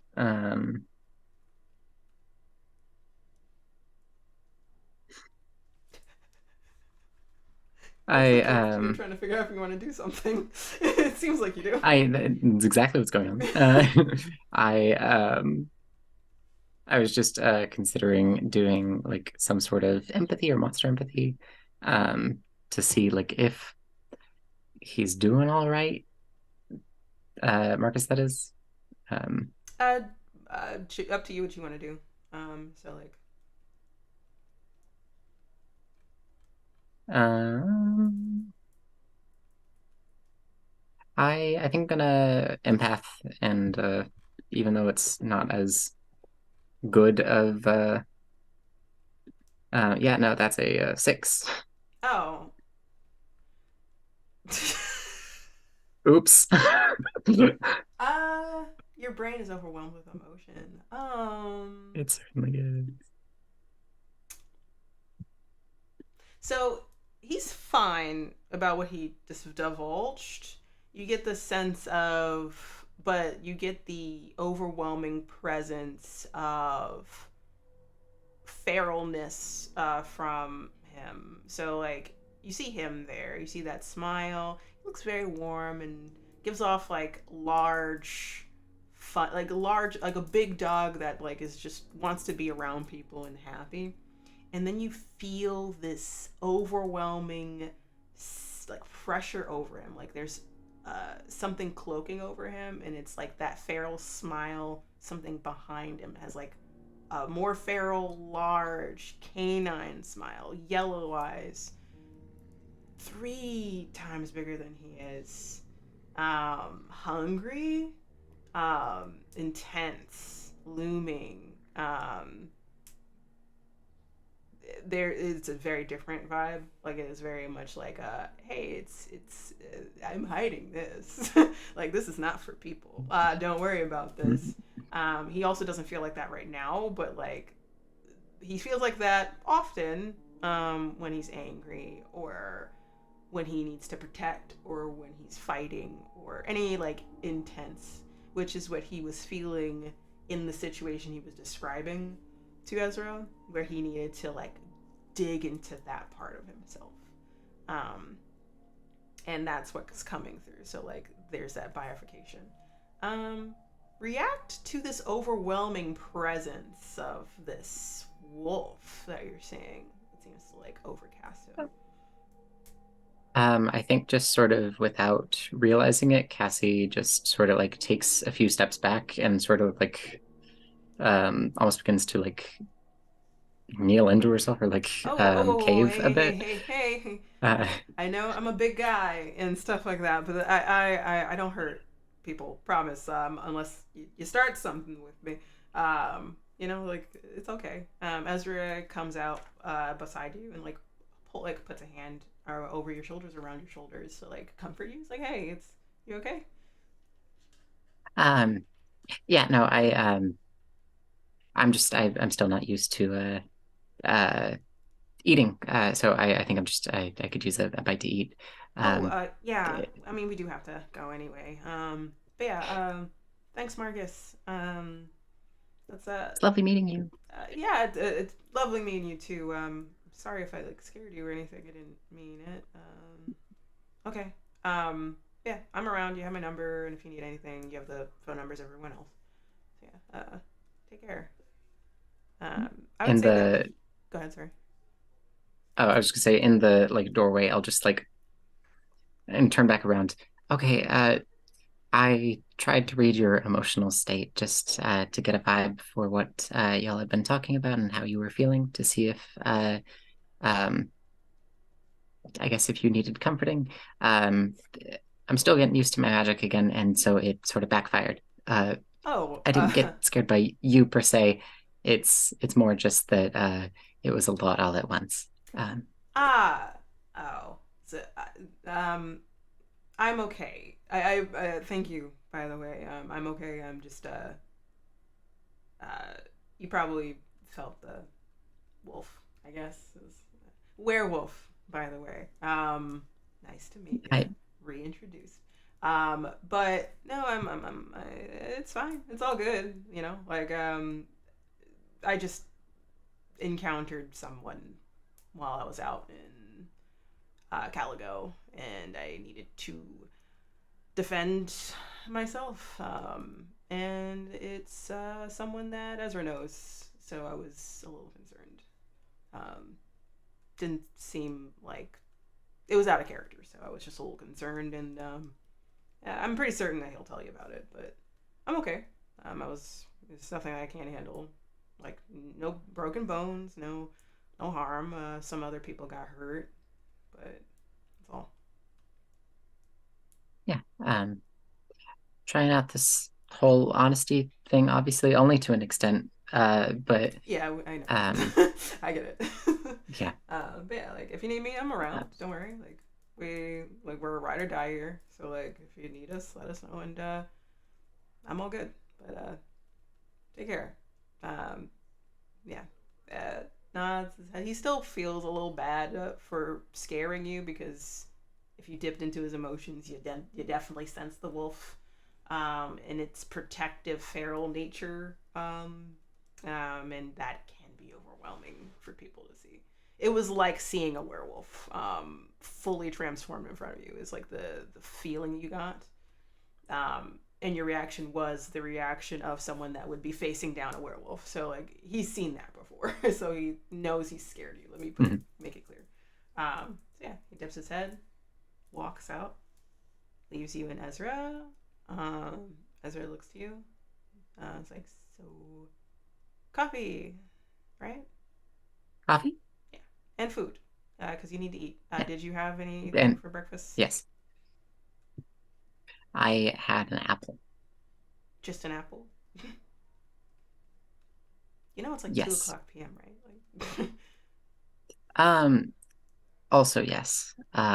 I was nervous about everything going on, not because I thought something was going to go wrong. Um, Obviously, you know how much peril I was in.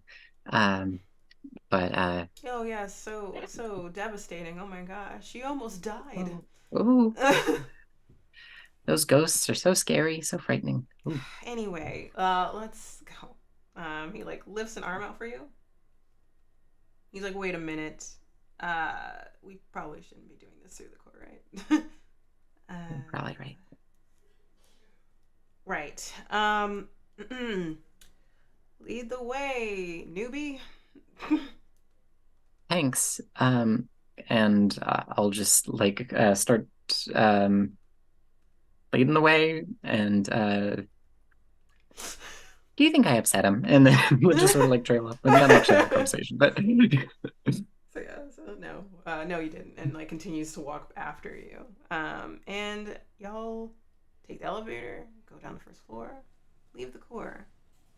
I would say you go to that coffee shop that you went to last time, which is like a bookstore coffee shop, very cozy.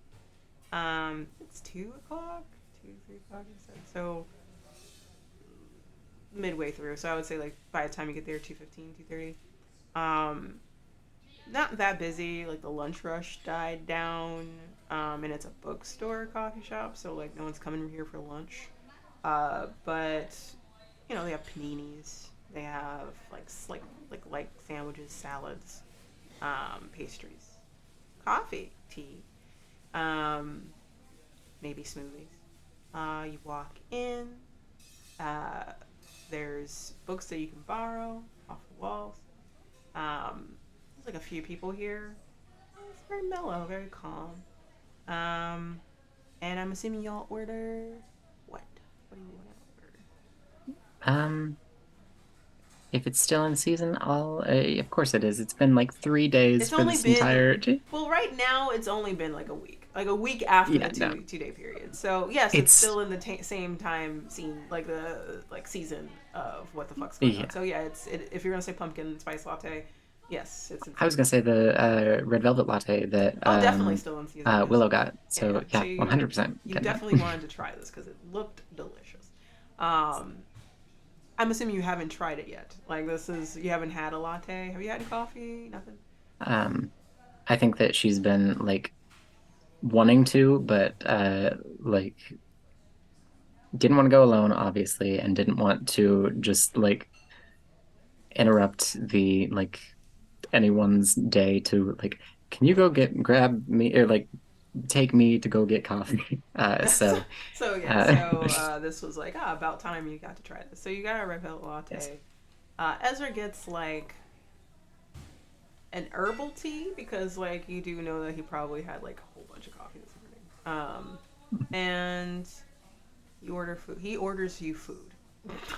um, 2 sandwiches, panini press. And they will have that out to you. Like they'll bring it to your table as you find something like in a corner. It's kind of like private. Like people can still see you, but it's not like oh someone's gonna sit directly next to y'all. Upon first seeing it, like so, it's for a good view of the front, essentially. Um, can you do me a favor? And I apologize in advance. And this is for later. Odd or even? Um, let's do even.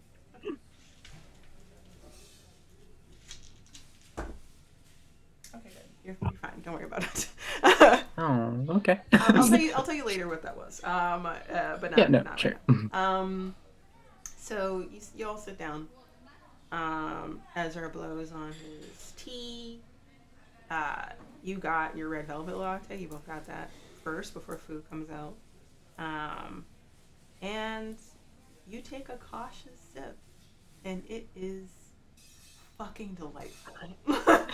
It is everything you ever wanted and more. It's sweet. It's energizing. It's beautiful in terms of like they did like latte art on it. So like white milk breaking through like the dark red of the red velvet leaf, and you interrupt it with a sip, right? Like that beautiful design, Mhm. and it is fucking delightful. And you just this is what it is. This is what it's like. Am I in heaven?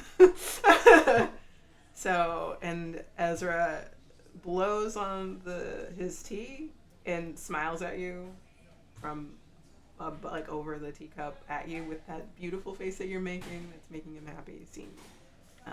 And the scene is yours. Mhm. I think tears slightly well in her eyes, and she just goes, "That's very hot."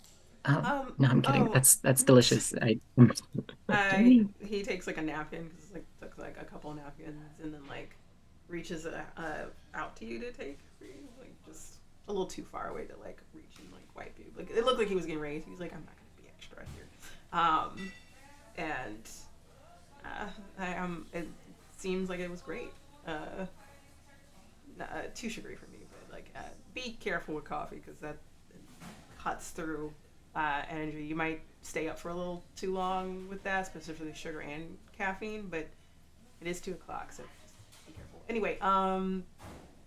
sleep is another thing I'm getting used to. So we'll burn that bridge once we get to it. Mm-hmm. So you got your phones, you got your starter packet. I'm just letting you know that like it might be another week or two before you get assigned to a cell. You got a lot of work to do, just in general. You won't be an active member in regards to like going out and taking cases and stuff like that. But all hands are deck, to be honest. So um, take care. Um, yeah. Hey. Hey, um, How is everything going with body? No side I stopped effects. by. I'll get there. I stopped by Jack and told them what's up and let them know about everything that happened. And I didn't say anyone's names. Everyone was kept entirely out of it. Um, and there's been a little bit of Jack called it a bleed. Um, Yeah. I I've been seeing some scenes play out. Um, for the most part, it's nothing. It's just um, they're short. They aren't like doesn't feel like I'm being persuaded. It doesn't feel like uh, anything that is going to be worrisome. But if anything, I'm just curious. Um, I I finished up that last little uh, query about how to fix everything going on with me and how to I feel like out in public saying how to get a body is probably a weird thing to say, A but little bit, yeah, but no one better be yeah, listening in. That's kind of weird if they I are. We could I be got like talking about like writing a play about crossing over for all they know. yeah, totally. And There's like someone that's like on a distance away. So they definitely didn't hear you, but there's someone like staring at you, like curiously because I don't know why they are, but like they're just like, hmm. And Ezra just like looks back and like just makes a face like, "What are you looking at?" Like like what are you looking at? And they're like, "Oh," go back to like reading a book. It's like, all right, whatever. Mm, uh, being anyway, seen is weird. yeah. Just being observed. Um, but yeah, no. Other than that, um, everything's been fine. And if anything, I think I'm gonna enjoy looking into who is Miss Blackwell and how are you doing? Um, Um, well, Millie had uh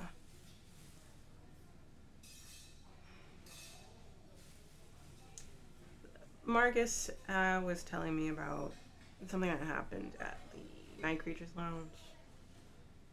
Apparently Millie was there, and they trashed the place. on purpose, Looked like it. of their own volition. I don't know.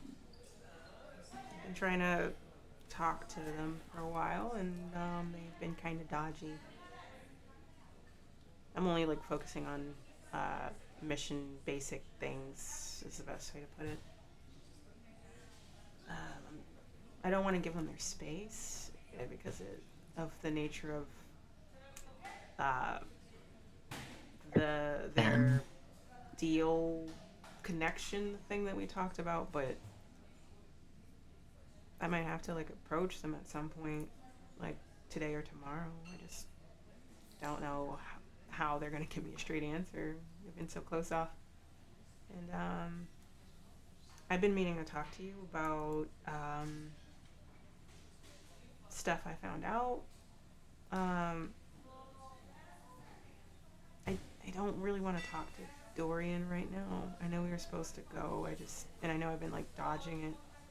I just think I know why they want to talk to me, and I'm terrified. Yeah, no, there's no rush. I mean, if we go together, that's fine. Or if No, I just that is the deal. We're supposed to go together. It's just to okay. like right the wrong or right the exchange or whatever. And since it's a Reaper, it's a very neutral way of seeing it. It's not like they're going to do anything bad or anything. It's just this is how it is. So Mhm. they'll come collecting because it's the right thing to do at some point where we go to them. But at least it's not like a demon or a devil or anything like that. Yeah, Um, but there's no rush. I know. Just oh, no secrets, right? So that's why I'm Exactly. trying.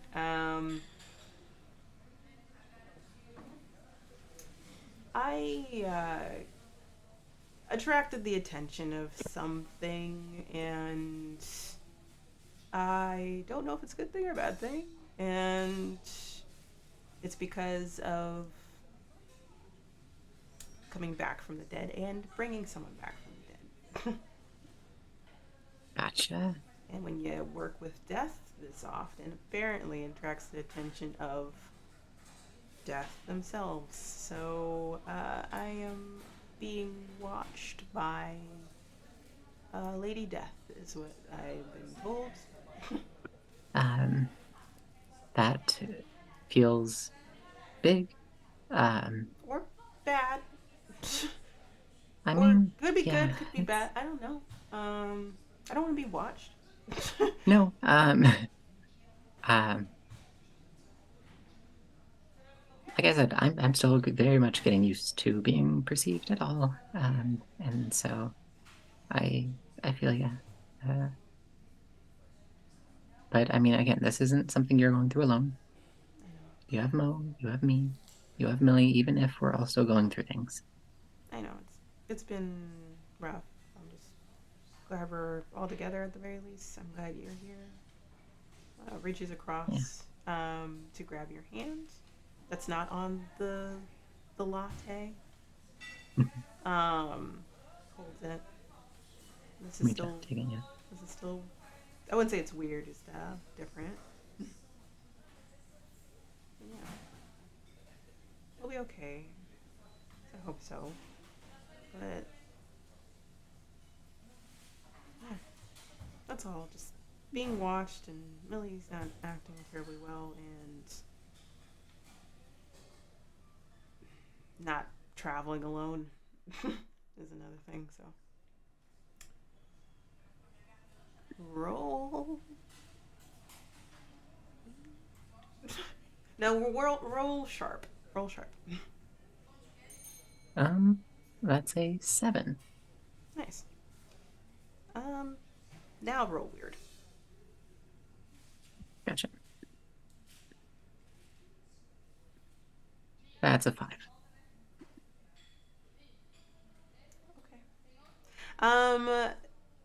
You notice two pairs of eyes on you. So there's the person that was looking at you before. I was like, the book. We thought it was because like, oh, you know. But they're still looking at you. Like they look back at you, and then you see that there's another person. Out of let's say there's like 5 or 6 people here. There's another person across from y'all, like on the opposite side of the cafe, that's looking at you too.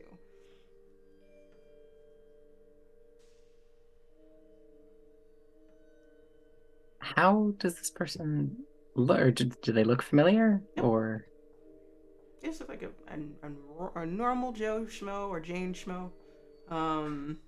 Just they're looking. Ezra goes back to drinking tea I think as he's holding your hand. I'm gonna try an empathy. Sure. Which one? Uh, Empathy proper. No, like no, I So mean like that's which weird. the person that's That sitting was it. across from you, or someone that's sitting Oh, on the same side as you. the new friend, not the one that was staring The new before, but person. Okay, the go for new it. person. The new That was an person. 8. New person. You gain a hazy impression of their current emotional state or intentions.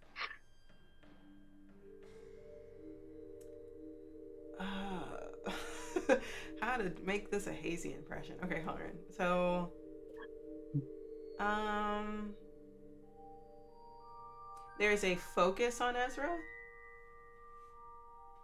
like like a heavy focus on Ezra and watching what he's doing, and that's all that's there. It's empty otherwise. There's no other thoughts, there's no other feelings, there's no other vibes. It's just Ezra, and it just seems to last forever, and it's just behind it is emptiness and abyss.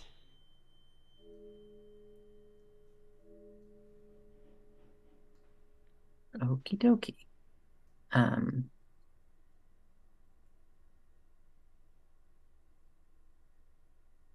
has your new friend, has she reached out at all, or how did you know that she was keeping tabs on you? Oh, the crow. Like apparently that's my familiar. That's been following me around. Hmm. It was a gift of hers. And I'm not going to take it because when you take gifts from things you don't know, then you're locked in. So I'm just going to say no until it leaves me alone.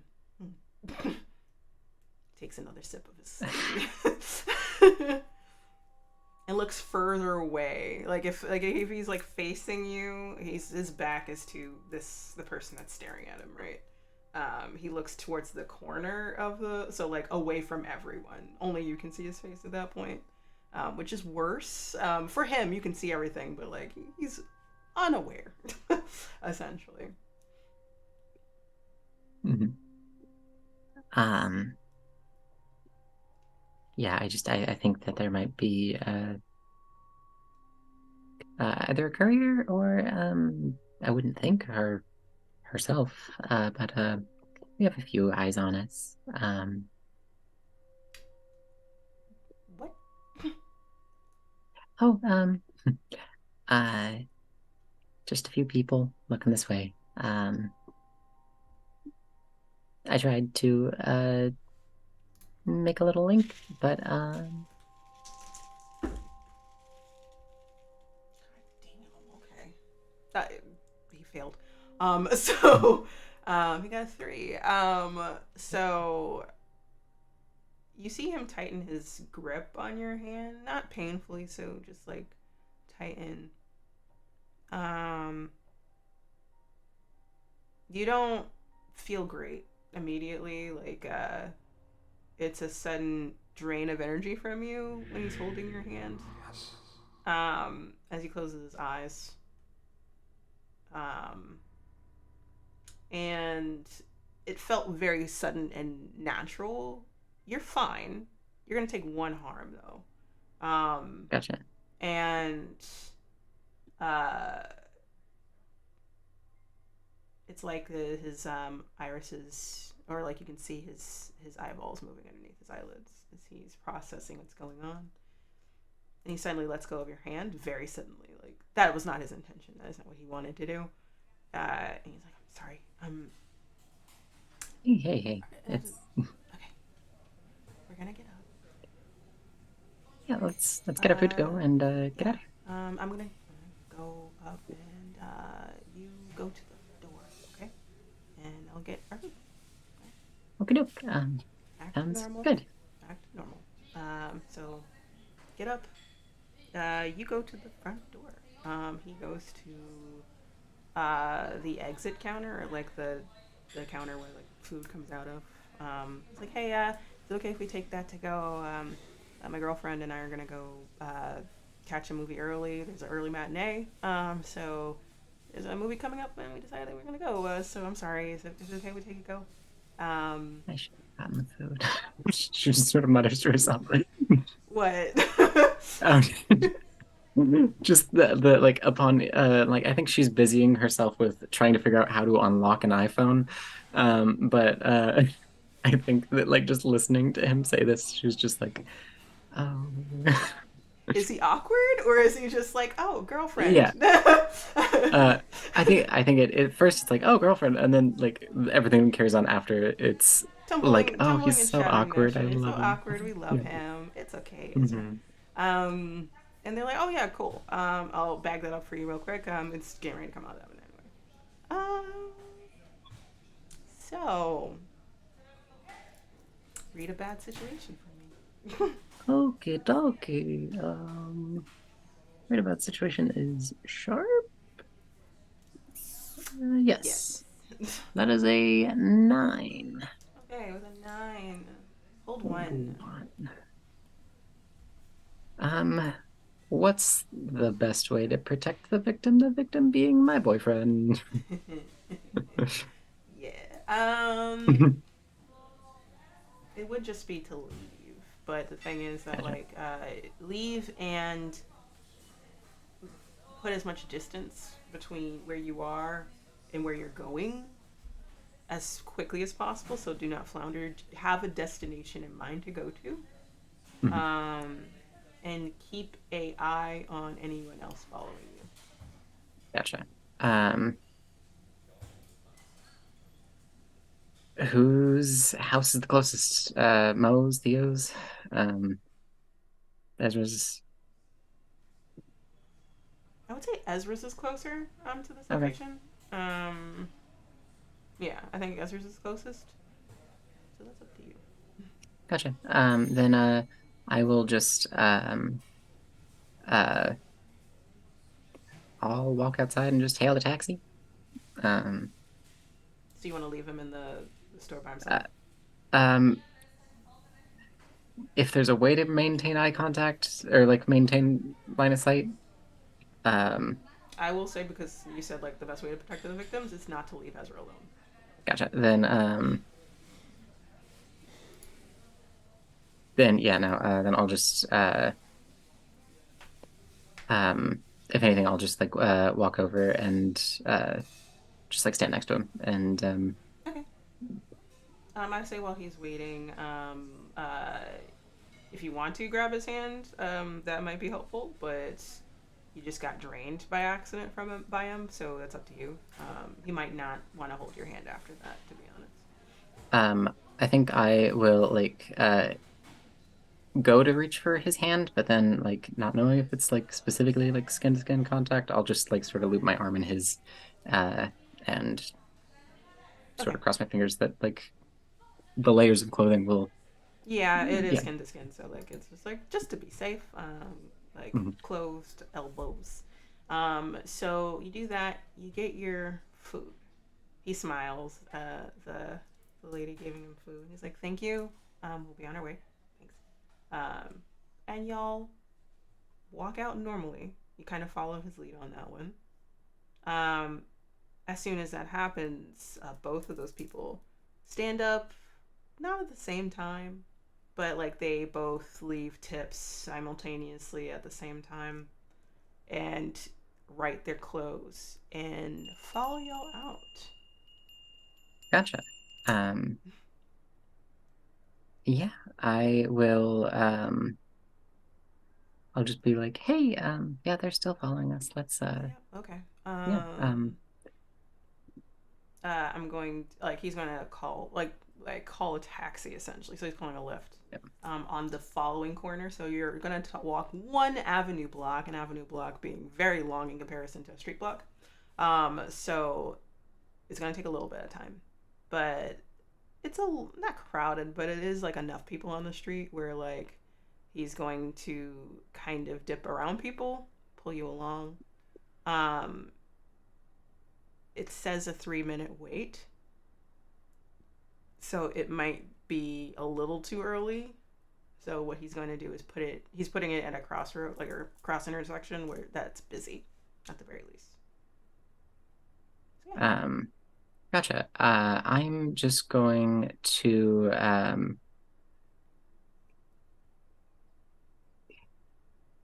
look for the most like scary dog energy person around that I can. Um, Scary dog like energy. yeah, like there's the like trend of walking at night because of my like scary dog privilege, and like it turns back and it's like their like big butch girlfriend like decked out in like studs and like ripped jeans behind them. Um, um, I'm just going to like look for like whoever's like fits that description the best, and just be like, hey, I'm so sorry to bother you, Oh, but yeah, yeah, yeah. What's good? What's good? um sorry, there's some people that are I think they might be like trailing us or like following us, and my Oh, boyfriend and I were just really like skeezed out.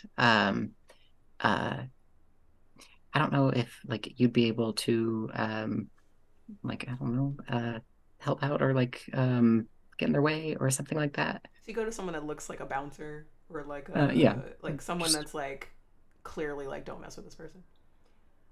Manipulate someone.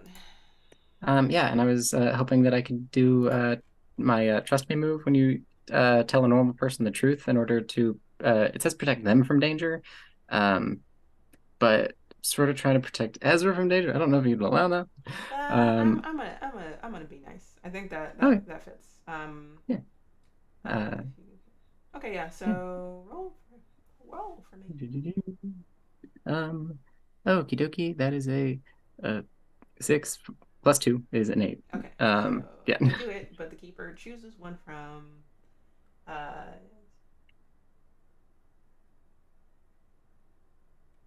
and okay, so what's gonna happen is they look you over, and then they look Ezra over.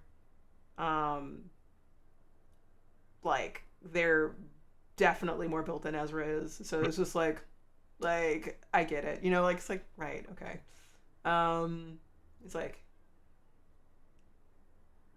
so. What did why are they following you? We were just getting some really weird stares from them in the coffee shop, and they left as soon as we did. Uh, Um, oh, that's creepy. Okay. yeah, no, exactly. I can like direct them somewhere else or something like that. So like, so he's like, got you, help where I can. Immediately, let's say that he was like loading stuff into like a business, like so like dropped off merch, packaging, whatever it might be at the store. Finish was getting ready to go to his truck or van, and then you stop them. And he nods and then turns around and sees these two people uh, trying to casually walk down after y'all, um, and is able to like not stop them, but like get in front of them or like, hey, what's good? Hey, it's good. Yeah. Can I help y'all? Like, is like a normal thing people do? There seems to be a conversation happening while this is happening. That buys you a little bit of time while you're waiting for your lift. Once you get to like the other end of the avenue block, so you have like about a minute left on this taxi. Um, it seems that this guy is, from what you can see, is still talking with them, but it seems to be getting more and more agitated. Like he's putting his hands on them, and they seem to be trying to bypass him. Um, and it seems to be causing a little bit of a ruckus, because other people are noticing, and you're keeping an eye on that while Ezra is like keeping an eye on the lift. Um, roll. Sharp. Sure. That is a 12. Cool. Nice. So, uh, you notice that there's another person now coming in an opposite direction of this. So, like, they're coming up to you. This person's coming from across the street, coming this way, towards y'all, waiting at the crosswalk, um, staring at you. Similarly, Ezra notices it as you start noticing it. Um, he's like, "Oh, I don't like this."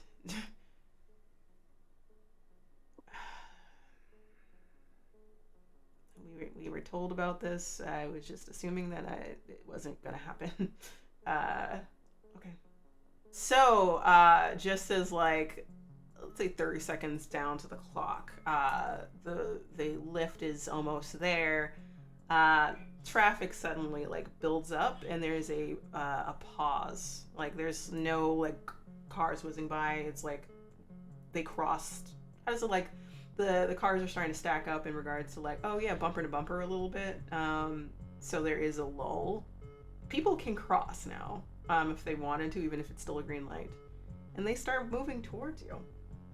So now, what do you do? I'll try and monster empathy and see what could distract them. Sure.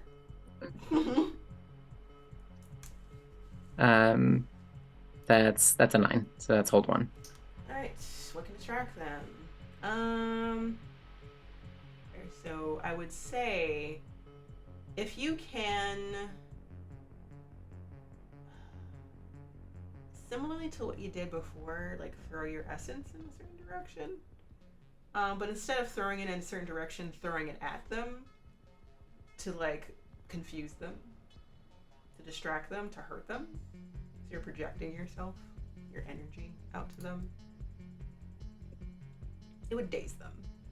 Maybe.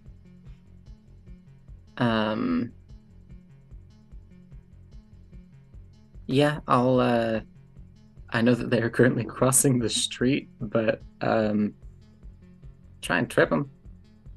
So you're gonna like physically trip them, or you're gonna like no, like arcane means, but okay, by arcane means go off. okay. Magic. Okie dokie. That is 5. So you tried to do the thing, right? You're like, oh, I did such a great job during like the test, right? So like I might be able to like do shit. And then instead of throwing your energy out to hit this thing, it hits the person next to them and they suddenly fall over. So they're like, shit. Like it looks like they got hit in the face by an unknown force. They stop and fall backwards. This other person does not. They keep on trekking on. If anything, they're moving faster because you just did that. Is there anyone else around them? Yes. Like there's like people walking with them. Like in general, like they're moving through through people walking through this stalled traffic. TL. I'm gonna say Ezra's gonna take a turn because like yeah, no, he's going to grab your hand instead of like, you know, like in the crook. He's gonna grab it and he's gonna look in the direction of where the lift is, and he's gonna go on foot to his house instead. So like he's gonna pull you. It's an immediately like we're breaking character now. We're no longer let's be chill about this. He's like, fuck, okay, no, we're leaving. And y'all make a mad dash. I'm going to say, for the sake of brevity, if you can make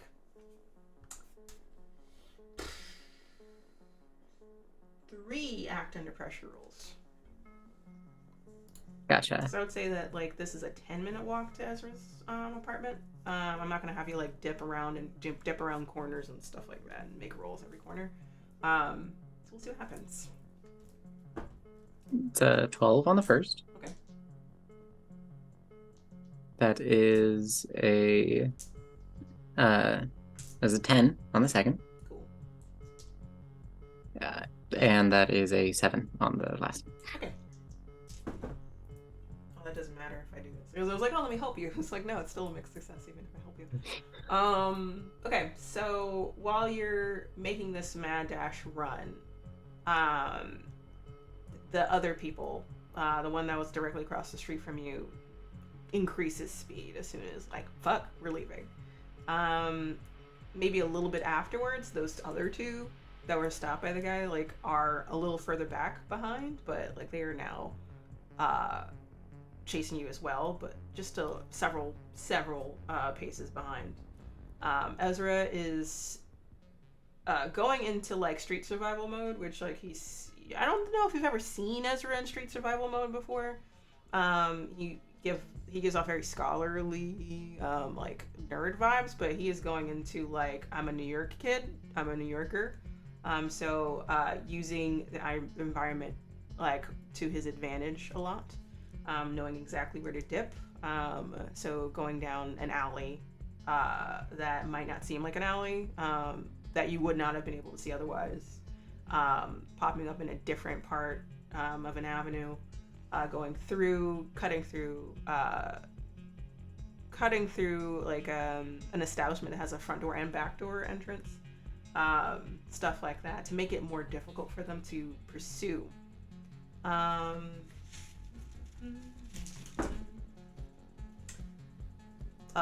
There's another person that seems to suddenly come out of nowhere to join in, and they almost grab you but do not succeed. This is a fourth person now. And it's like, oh, cool, awesome, what the fuck is happening?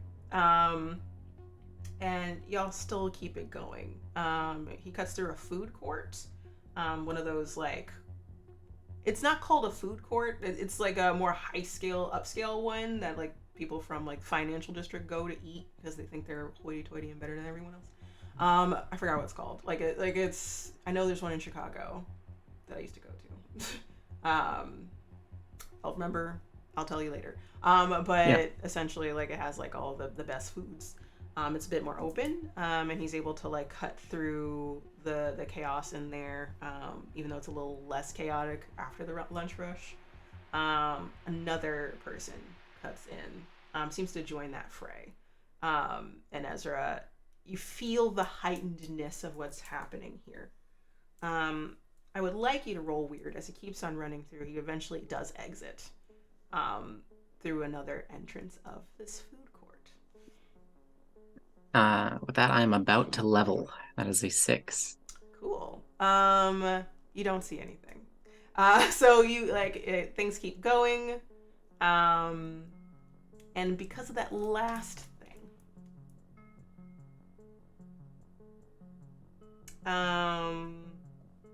you're on the block where Ezra's apartment is. As y'all arrive, either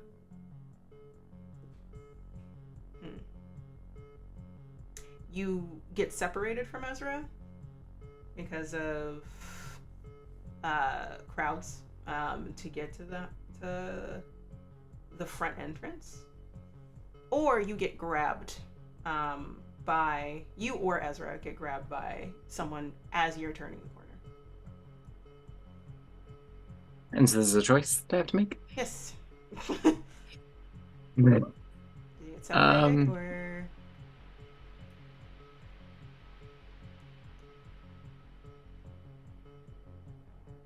I get grabbed, and I'm just going to shout behind me, just tell him to keep going. And I'm gonna use my I'm gonna try to protect him, I guess. Are you gonna use the protect move? Let's get out of here. If you can protect someone by telling them what to do or leading them out, roll plus charm instead of plus tough. Okay. Protecting someone.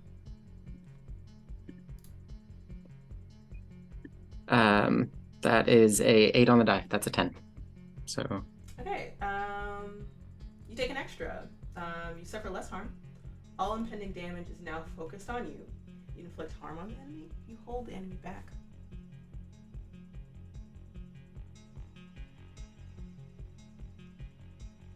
I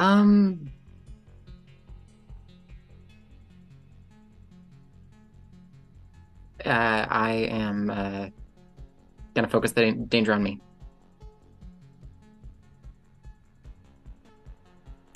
Corey. Yeah.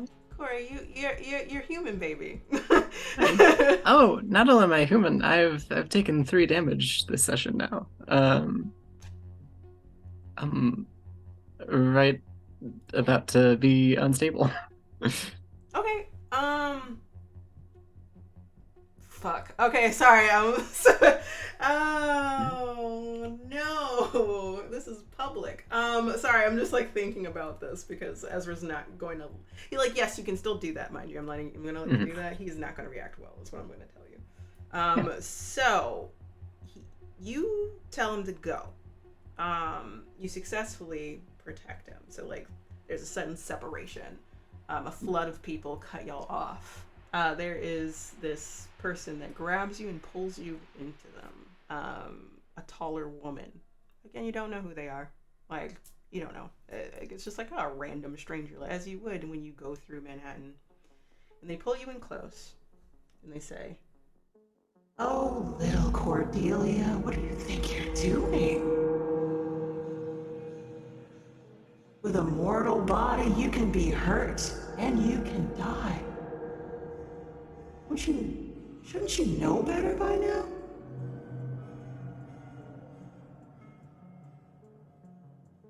I just got this body, and I don't think I'm willing to give it up just yet. And I think I'll try and punch this person. Just trying to break free. Oh my god. Alright, kick some ass. That's a 10. Nice. So, I think it was extra effect. Can I force them where I want them, which is on their ass? Oh yeah, you can totally do that. So yeah, so you said this ominous tall woman, you're able to like punch her in the stomach, punch her in the... Just straight for the throat. Straight for the throat, because shut the fuck up. So you do that, you punch her in the throat, and she immediately like goes to grab her neck, and crouches over. Doesn't fall on her ass, but like definitely doubles over. She grabs your arm, and then like she has, and you feel this creeping, burning ache that goes up your wrist. You're going to take 2 damage. Oh.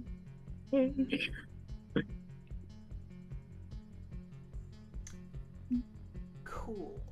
This is the side episode. This is the side episode. What are we doing? I did this. This was my choice. I didn't have to do this. Sorry. No. Not sorry, but sorry. So, you're gonna take one more turn here. What would you like to do now? They still have a hand on you. You took 2 damage. You're unstable. Yeah, I am going to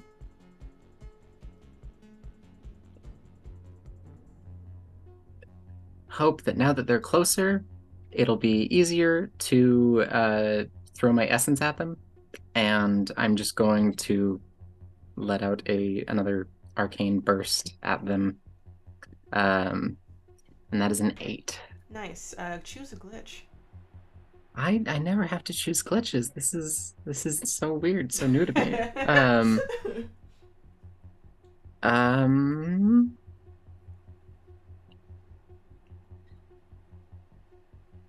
Problematic side effect. Cool. I'm afraid to take any more harm.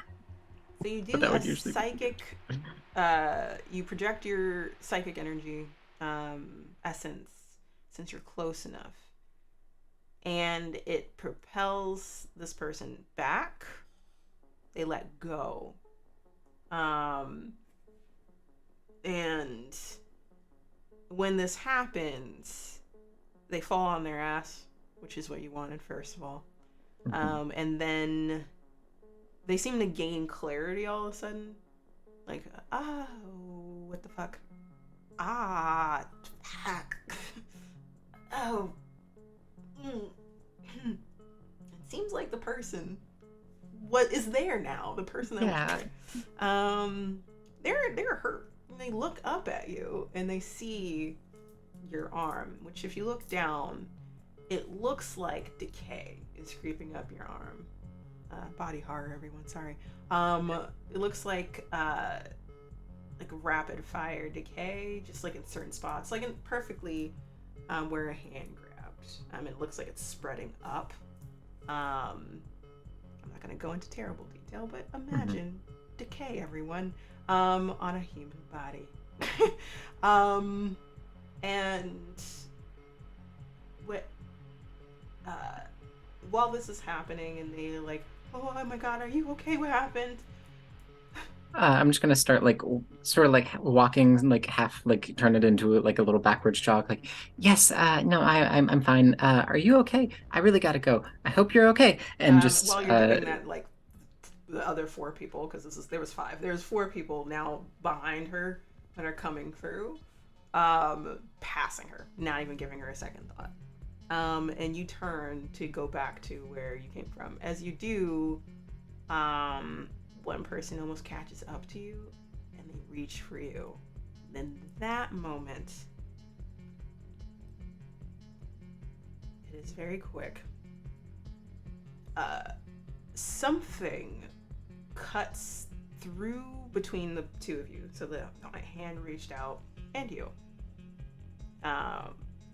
Darkness, shadows taking form, cut through between you. It passes through this person, their hand essentially, and a scream is let out by the person that's reaching forward. It's like they get overtaken by a shadow.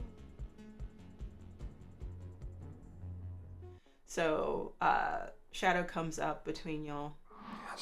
It latches on and overtakes that person entirely from head to toe. This is in public, by the way. So a lot of people are. I don't care how New York vibes. Like, I'm not noticing anything. A couple of people do pass, and they're like, "What the fuck?" But like they keep moving and double backing and like the fuck and like barely notice it, but don't want to notice it. And it's like their screams are muffled in this shadow, like barely seen. People are like, this person is trying to get out of it. Those other entities, if you're looking at them more closely now, their eyes are black.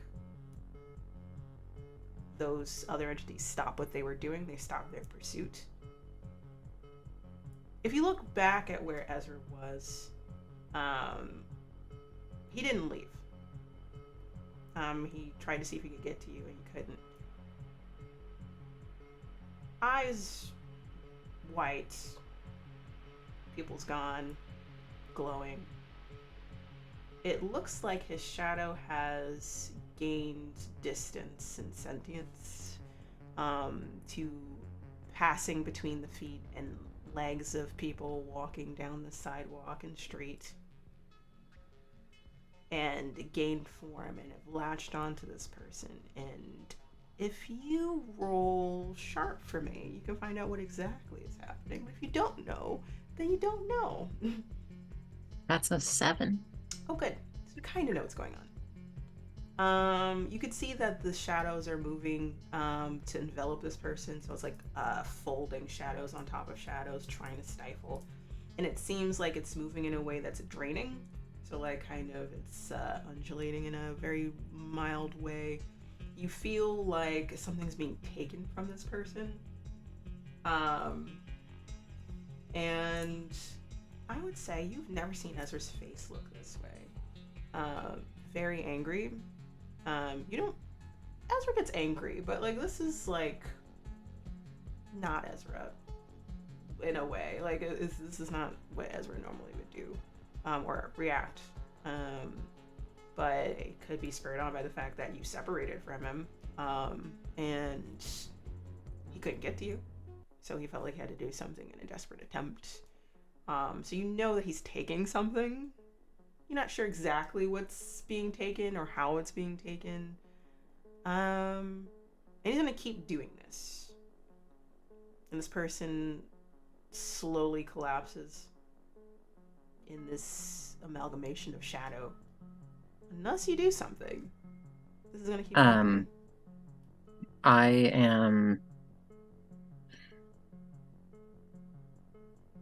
I am gonna just like brush over to him and like just be like, "Come on, Ezra, we gotta go. There are people staring, and I. That's the least of my concern right now. Come back to me." I need you to roll something. I need you to Gotcha. manipulate someone right now. Okay. Actually, you can't do that. I'm sorry. Because no, can't do that anymore. Can't do that. Sorry. Well, I mean, you have some monster stuff. So like, if you want to use monster empathy, you can. Yeah, no, I'll do monster empathy. Okay. Um, You can't tune in. You can't do that with him right now. Sorry. yeah, no. That's an 11 though. Okay. Hold two.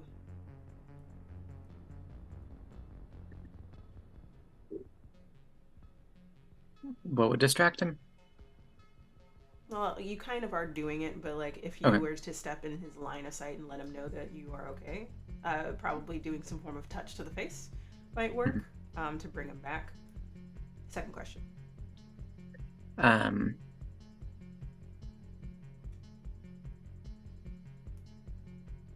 what would he accept is good enough for now? Like obviously he wanted to hurt this thing, I feel like, because of him not being able to get over to me, and so Um, to get you away to make sure and heal you because you were unstable. Um, if it weren't for the fact that you were in the state you were, it would be to replace what this person would have provided if they kept going. So gotcha. he's not gonna ask that from you, but like, it would be to heal you in return, because he's mad at you right now. He's very mad, but also more mad at this motherfucker right here. So yeah. Um, I'm just going to put a hand on his cheek and just sort of like rub and just be like, come on, come on, come on. Like, we need to get out of here. I know you're mad at me. I know you're mad at. Let's go. Okay. Okay. Okay. You see those shadows unfold around this person. They collapse. They're not dead. They are very close to being dead. They look pale. They look near death. They look a lot like Ezra did when you saw him in the morgue. And you take his hand, I'm assuming, and you run I'll take into. the like forearm, like if he's has like long sleeves or like try to maintain like not touching skin to skin, Okay, save so for you the maintain the like not touching, like just like yeah. holding onto him, like so through the arm, pulling him forward into the building. Mm-hmm. Those beings disperse slowly because they did not like what they just saw. Understandable. And you dip into the apartment building. The doorman is not paying attention, just lifts up, sees y'all, and is like, "Oh, is she okay?" And like Ezra just like got hit her arm on the way in. Some jerks. I got first aid kit upstairs. Thanks. Really quick. Doesn't even barely looks at him. Is pulling you. Not like hand to hand touching. Just like uh same thing. Like respecting the not touching. Goes to the elevator. You both step in. He's on the 8th or ninth floor. So there's a bit of a long pause. He does not say anything, as there's this awkward silence, except for the elevator music that fills it.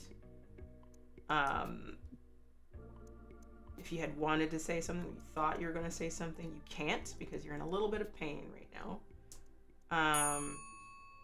He's trying to, when he's pulling you along, he's trying to be ginger with you. It's not your arm that's pain, like that's hurt that he's holding, but like he's trying to be gentle, even though he's mad. Quickly gets his keys out, when he walks down the hallway, goes to his door. You could still see that it's not fixed from Millie, essentially. Millie's rage open door thing. Steps in, tells you to go, like essentially gestures for you to go in first. Slams the door, like locks it. Sit on the couch. She does. He while you do that, he goes to the bathroom. You see him wrestling around in there a little bit. His face is very like stoic, cold, repressed anger. As he dips around, he's able to find a first aid kit. He pulls it out. He comes over to you, sits next to you, crouches down. First, what he does is he holds your damaged arm tenderly in his, and he's going to start putting forward magic that you can tell. And nice. You're going to see that the skin is starting to meld together, heal back. Start seeing your skin stitch back together in terms of like a natural, the natural way a person is supposed to heal, but it's like sped up, essentially, to the point where it doesn't look as badly as it did before. And it's just a minimal damage. You're going to become stable. So you heal 2 on that one. Mm-hmm. Enough healed, but still might need to do some cleaning is what he's going to be doing now. He pulls up your sleeve, so that like, which has been tattered to fuck because it got decayed through. So whatever was left, he's either going to like cut it or push it out of the way or roll it up. Whatever he needs to do. And he is not talking. He's just doing this methodically and carefully and trying to be calm.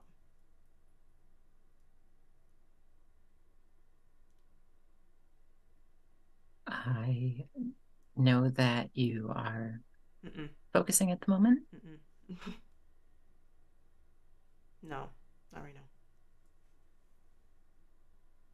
Okay. And he continues. I'll just... And then he stops. Yeah, I'll just... No. And then he looks up and he's like, what were you thinking? I am still not used to having a body, and I know that that's an excuse because I know that those things probably still could hurt me, but I was thinking about you, and I couldn't think about those things getting to you because I think we both know what they are. And I think that we both know that he has some sinister or macabre sort of interest in you. And so if I could put myself in the way of that, then I would have. And I did. And I would do it again. You're going to say that, and that doesn't make me feel great. And I don't think I can. It wasn't my first option. I know. What was your first option? Getting that burly guy to try and get in their way, but that didn't exactly help. I mean, if it was the dolls, which it seemed like it was, I don't think that was going to work for very long anyway. Not for someone that's not a hunter, but. And I know you said you would do it again. I want to say please don't. But I don't think you're going to listen to me.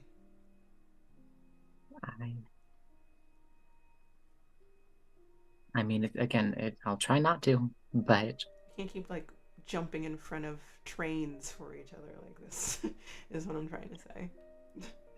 I know. And I could... Even after all this, I'm definitely going to need a nap. But... I mean, yeah, you can you can nap here.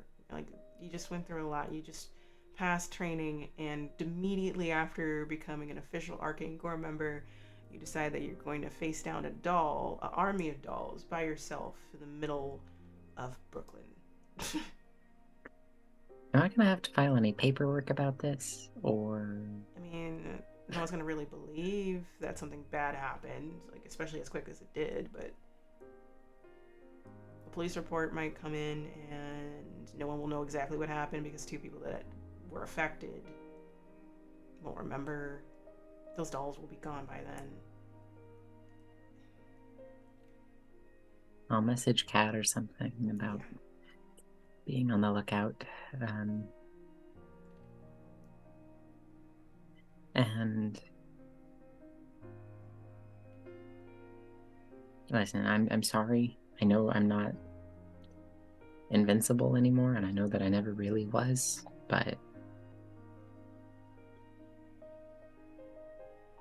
as much as I would love to stop jumping in the way of things for you, I care about you too much to not. I care about you too. I know. But let me jump in front of things for you once in a while, okay? You're welcome to. In fact, if anything else happens today, it's all yours. Thank you. Thank you for giving me your permission. Yeah, my blessing. He reaches forward. He finishes cleaning. Puts away like any of like the waste of what was used to clean up. Reaches forward to cup the side of your face. Like, he's being hesitant about it because of what has been happening. And he won't unless if you let him. He will, but he won't if you're still uncomfortable. I'll just sort of like close my eyes and lean into it. You drive me insane. Thank you. I have that effect on people. Yeah, you always have. And I don't know what we're gonna do. And you have a lot to learn about being human. And I don't like what just happened out there. I didn't have control about that at all, and I just wanted him to disappear. I don't like that. And he pulls back. Well, we were supposed to just have. I'm pretty certain I lost our food. At some point, I don't know where. But we could order something. I can call Mo, or Megan, or something like that. But you can take a nap.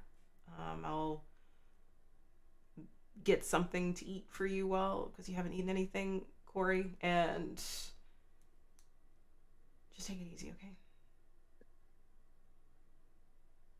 And he reaches down and covers like whatever's left behind with gauze. I